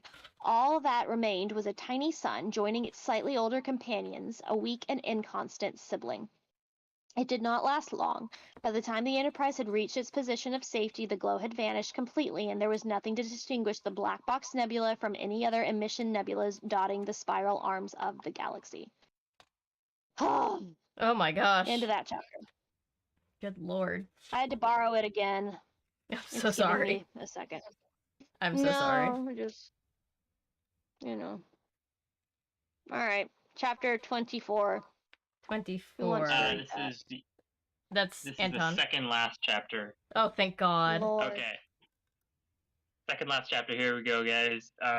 We are a dozen pages away. We're so close. So, here we go. Home stretch. Welcome back, Patrick. Welcome back, Patrick.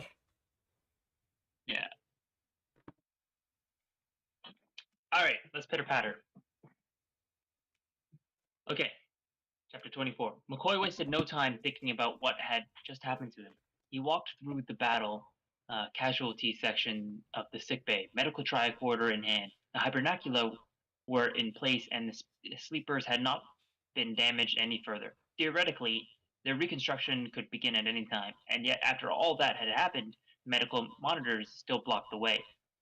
Chapel stood behind him when he was finished. Mr. Spock? Uh, Mr. Spock is waiting in the computer control room center, she said. I'm tired, he said abruptly, closing his eyes. Is this any time to ask me to argue with a bunch of computerized ghosts? Chapel tried to appear sympathetic. Mr. Spock. Yes, yes, I know, McCoy grumbled. Time's a waste. Time's a wasted. He stood for a moment longer, his muscles aching with tension, peering down the two uh, the two rows of hibernacula. God knows why any of us is still alive. The computer control center, Spock waited. In the computer control center, Spock waited by the monitor's console. Veblen sat nearby, hands folded tightly in his lap, only because of Spock's assurances that they were not about to do anything illegal. Had Veblen given them access? Even so, the unorthodox approach bothered him. Like McCoy, the stress of the past few hours pierced his stomach and muscles like dull, leaden needles. The last thing he wanted was a fight over the monitors. He had come to hate them, both for their inadequacies and for the duties they forced upon him. Still, he would not relent. McCoy sat down at the console. Spock called up the first of his experience memories within the medical monitors and arranged for vocal communication. Who am I talking to? McCoy asked him. And is he or she alive or dead? Dead now, I believe, Spock said. You will speak to the memories of the Commodore of the Medical Corps, uh, Elias R. Rostov, Rostov, Rostov's, Rostov says, Rostov Uh, hell, Spock, he was my professor at Starfleet Academy. I realize that, Doctor. He is the only one you have had prior acquaintance with. He damn near flunked me. Spock raised an eyebrow. I can call up another experience memory if you wish. No, no, he'll do. How much of a personality is left in there, Spock? Only patterns, Doctor. For this function, the monitors provide basic reasoning and question and answer abilities. The Commodore is not alive in the system, if that's what you are asking. Still, Spock had his doubts that was a completely accurate assessment. Admiral Haruk had been rather more active in the system than he had expected. Active and independent. Okay, I'm ready. There was nothing for McCoy to look at, only the console display, blank for vocal communication. Carrier frequency hiss filled the speakers, and a sensation of someone waiting, a definite and very spooky presence. Commodore Rostovets? Yes. The voice was tinny but recognizable. Who's speaking? McCoy. Dr. Rostov said, Rostovstev. Sorry, guys. Um, Leonard McCoy. You're good. Lieutenant Lieutenant JG Leonard McCoy. Lieutenant Commander now, Doctor. Medical Officer of the USS Enterprise. Why haven't you made commanders, Leonard? Been slacking again? McCoy flushed. No, sir. I'm not quite sure where to begin. At the beginning, Leonard, the voice said patiently, there's a decision you'll be called upon to make. McCoy began. Veblen rose from his seat to protest. This was coming much too close to tampering with the monitors. But Spock stopped him. Veblen sat down reluctantly, poised to interrupt. Yes, there are 6 of us here, Leonard. If I remember correctly, uh, not that any of us are actually here, you understand. It's a rather fine distinction, sir. Be that as it may, continue. You're to administer laws regarding the Terek system aboard the Enterprise. Ah, yes. Russ said, the 30 sleepers subjected to Bakra. I believe this problem has been presented to us already. Yes, sir. I was hoping to discuss this case with you in more detail. Why? The monitors have given their go-ahead. We won't stand in the way of reconstruction. McCoy's and Veblen's jaws dropped simultaneously. But sir, get busy, man. We're very interested in the procedures. Surely you're anxious to proceed. Yes, sir. He stood, glanced at Veblen and Spock, and shrugged. I'll get right on it. Veblen sat at the console as soon as McCoy was out of the room. He checked all program codes and safeguards. None had been tampered with. The monitors were intact. Mr. Spock, this is impossible. Clearly not, Mr. Veblen. It has happened. Spock left the control center. Veblen ran his checks several more times without finding any hint of why the ruling had changed. On his last sweep, however, he played back the laws governing the use of the tariff. He specifically called up the law regarding resuscitation of inanimate beings and set his search for embedded definitions of inanimate. The definition ran on for several paragraphs of text. As he read through the paragraphs, he sensed a subtle shift in tone, nothing he could quite pin down, until he scanned the last line. His eyes widened. It read, there shall not be any attempt to stand in the way of that which could further the cause of life, freedom, or the war against entropy, no matter what laws may read or duty may require. This was followed by an equation which had no place in medical definition. He puzzled out the equation for several minutes and then realized what it was. The equation precisely described certain active states of fraction space radiation, a bacara to be precise. It was a signature. Veblen began to laugh, and then to cry, and then laugh again, burying his head in his arms on the console keyboard. So I guess that was like final thing by Corona. Is that what I'm getting? I think so, but honestly, I cannot be sure.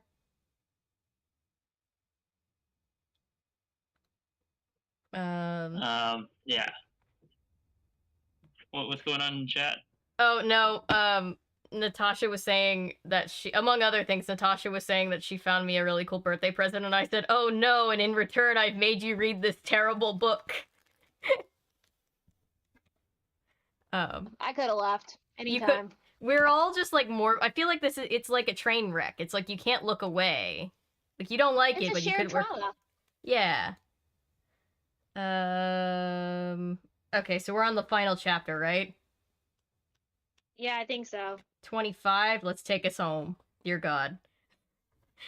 The Enterprise began its return voyage with 2 stops scheduled between the Black Box Nebula and Starbase 19. First, they would return Mason to Yalbo. She was not particularly upset by the thought of becoming a small planet girl once again, because of what she now was, what she held within. Wherever she spent her time would be an exotic place. Corona had provided her with an unfailing sense of the new and unexpected. The Enterprise would then make a long loop to the stellar system of Epsilon Eridani, where they would drop off the Vulcans on Station 1 to their home world. Greg and T'Prala received Spock in their quarters with old family Vulcan ritual, offering him first a favorite aphorism engraved on an expended dilithium crystal, then a brief session of meditation followed by a formal Vulcan supper. No apologies were offered for what had happened. Obviously, none were necessary. I feel like lots of apologies are necessary for all of us. They behaved as if the black box incident had been some far-off dramatic performance, fascinating and puzzling, but hardly worthy of recriminations. After supper, utensils had been cleansed by the entire group. Radek and Tarouse performed the honor of wiping their visitors' hands. T'Prala then spoke. Spock, there was mention of a change in the Science Academy. What sort of change? Spock returned his cleansed hands to the sleeves of his robe. I believe there is interest in accepting your logical methods as alternative paths to the way, perhaps. In the past few days, we have seen the inadequacies of a too rigid approach to the teachings of Surak. Only through the mind of a human did Corona begin to understand the inadversibility of its actions. How are we to understand this failure on our part? If my alternatives have been of value, surely Corona would have realized error while occupying our minds. My family and colleagues are all well versed in my methods. Then there is room for debate and progress all around, Spock said. Spock bowed from his seated position as Anuk and Takosa entered. We have been aiding McCoy with the Turek, Takosa said. I must revise my estimates of human behavior. He seems to harbor no ill will towards us. Humans, unlike Vulcans, are hardly predictable, Spock said. Among the Vulcans, this truism aroused the equivalent of a humored response. They lifted the last 3 fingers of their left hands in appreciation. Mason revealed what she could about her role in the affair before Spock, Kirk, and McCoy in a senior officer's closed-door meeting in Kirk's quarters. When Spock questioned her about Corona, she replied quite truthfully, "I know very little about it. Not much more than you left in my mind, Mr. Spock, but she was learning every day. I do know that the medical monitors have been tampered with. I requested it, and I will take responsibility." "You requested it?" Kirk said. I can hear Kirk saying that. "Yes, if you military types can't get your act together, then it's up to us civilians to help you out." Kirk was about to protest when he saw the twinkle in her eye, and that now common touch of smugness grin. She did not reveal any more than she had to about Corona. That was a private thing, and if someday it had to be made public, as she acknowledged it almost certainly would, well, she would be better prepared, more mature, less bigoted. Corona was her ticket to inner peace. Spock, who probably knew there was much she wasn't saying, did not press her, and she was grateful. The next morning, another meeting was held, a more formal, more somber, in the main conference room. "Gentlemen, this inquiry is hereby called to order." Captain James T. Kirk presiding. Kirk banged the ceremonial gavel, feeling slightly grand and very foolish, as he always did in such circumstances. "Our duty is to judge the efficacy of the monitors aboard the Enterprise, especially in relation to our recent mission. Dr. McCoy, I believe you have an opening comment to make." McCoy stood and glanced around the table at Kirk, Spock, Scott, Veblen, Olas, and Mason. Mason's replacement recorder floated near her shoulder. "I'm not much of a legal wizard," he admitted. "I don't know how we will overcome further difficulties with the medical monitors." He glanced at Mason and then at Veblen. Veblen said nothing. "I'm just grateful we've solved our present problems. The reconstruction is well underway, and in 4 days we'll have the first two healthy and in need of temporary living quarters. Mr. Veblen, however, good an idea the medical monitors were in Federation chambers. Out here, they don't work. The Enterprise was sent on this mission specifically because we had the new equipment, but our mission came very close to being hamstrung from the beginning. Too close. I dislike relying on miracles. Thank you, Dr. McCoy, Mr. Spock. Your analysis of the monitor's role in the Corona incident. Captain," Spock stood, looking at nobody in particular, "the command monitors backed up your decisions until the very last moment when they decided you were not actually acting quickly enough to stop the threat. On examining the monitor's internal records, Mr. Veblen and I have found that all 6 of the experience memories of Starfleet commanded rank officers agreed unanimously that you did not act soon enough. Yet the outcome may not have been affected by the monitor's takeover, indicating your judgment may not have been faulty. Further analysis is necessary." Spock sat down and Kirk nodded at Veblen. The computer officer stood, his eyes meeting Mason's on the other side of the table. "The monitors functioned exactly as intended in the sense that they are in that sense they are successes. However," he pulled a data pack from his belt, "I believe the monitors have some severe drawbacks, not the least of them being ... They can be tampered with, that is, they can be affected by quantum instabilities. The medical monitors have clearly been shown to be inadequate. I sympathize with Dr. McCoy's frustration. I believe we will have no difficulty convincing the Federation that certain structures should be lifted and certain advancements in medical science be taken into account." He glanced at Mason as if looking for an explanation. She returned his look with a pleasant smile. "With regard to the command monitors, personally I believe Captain Kirk should not have been overridden, that he was conducting himself in the best manner possible, and that his action or inaction did not jeopardize the Enterprise, the mission, or..." He had almost said that the universe, but that sounded comically grandiose, "or anything else. I will recommend adjustments in the command monitors as well." There was no further testimony. Kirk adjourned the meeting, and after the room was cleared, walked alone to his quarters. Halfway there, he was hailed by Mason. "May I speak with you, Captain?" "Certainly." She walked abreast of him, looking down at the deck. "What do you think of the monitors, Captain? Personally, I mean. Finishing your story?" "I don't know," Mason said. "Perhaps. I don't feel much like a reporter now. I don't know what I am exactly. I've become involved in the story. I'm no longer objective." They arrived at the door. She was never objective. They arrived at the door to his quarters. "Personally, I'll tell you, but only off the record." "All right." "Off the record," he reiterated. "I think the monitors were correct. I have a hunch that firing at the station gave us a few extra seconds, maybe minutes. I don't know how, but that's what I feel." I hesitated because I was concerned about Spock. "Oh, the Vulcans, I was too concerned." He opened the door and stepped inside. "Will you request that the monitors be removed?" Mason asked. He shrugged. There's another aspect." "Still off the record?" "Yes, if the monitors hadn't been there, if I hadn't sensed they would take over and remove the responsibility from my shoulders, I would have fired on the station. Would I have fired on the station? I don't know. It's a question I'll have to live with." He shut the door and went to his desk to make an entry in his personal log, but it was several hours before he could bring himself to begin.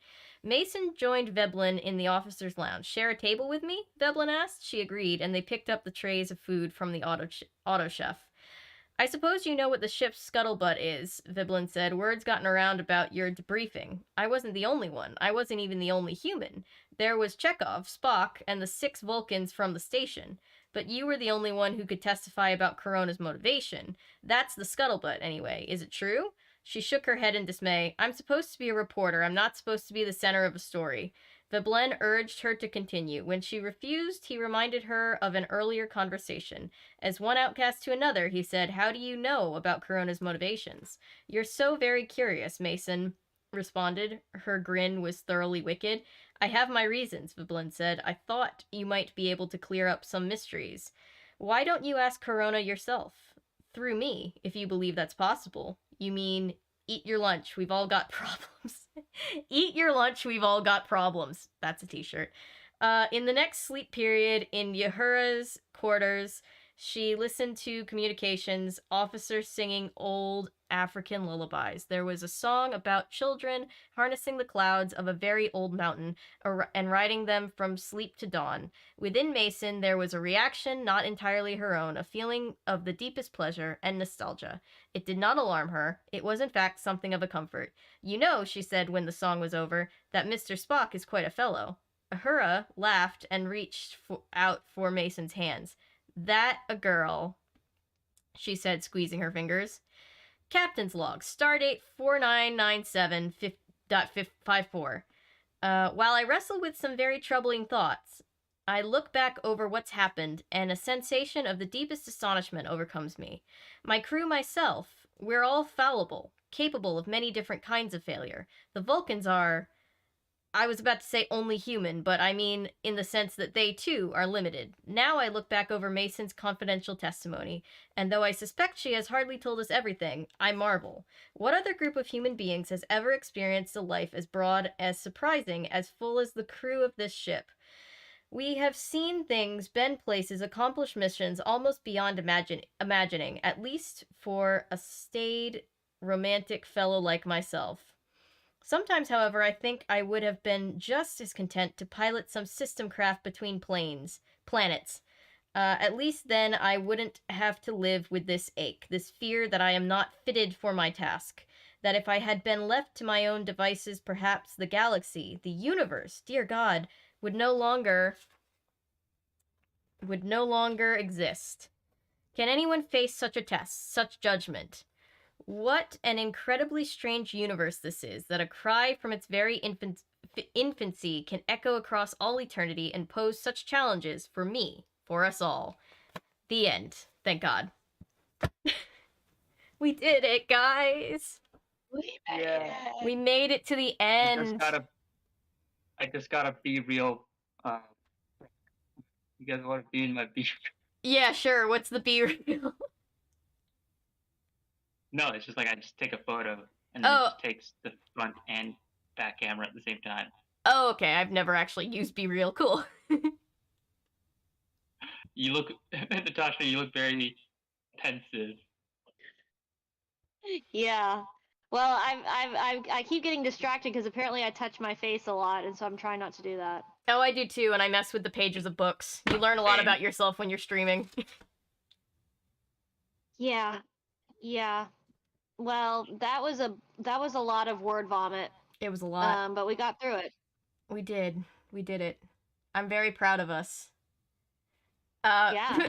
I hasten to say, you can finally have your book back now when you come over on Sunday.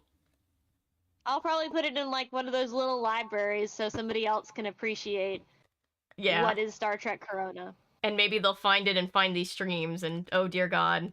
If that's true for you somewhere out there, I'm so sorry. If you made it this far. You made it this far, I'm so very sorry to grateful. everyone. I'm grateful to both of you for being on this journey with me. I do not think I would have been able to do it by myself. It was dry. It was but quite we a got lot. through it. But we did it. And I feel like we're all... It was a thing. It was one of the books of all time.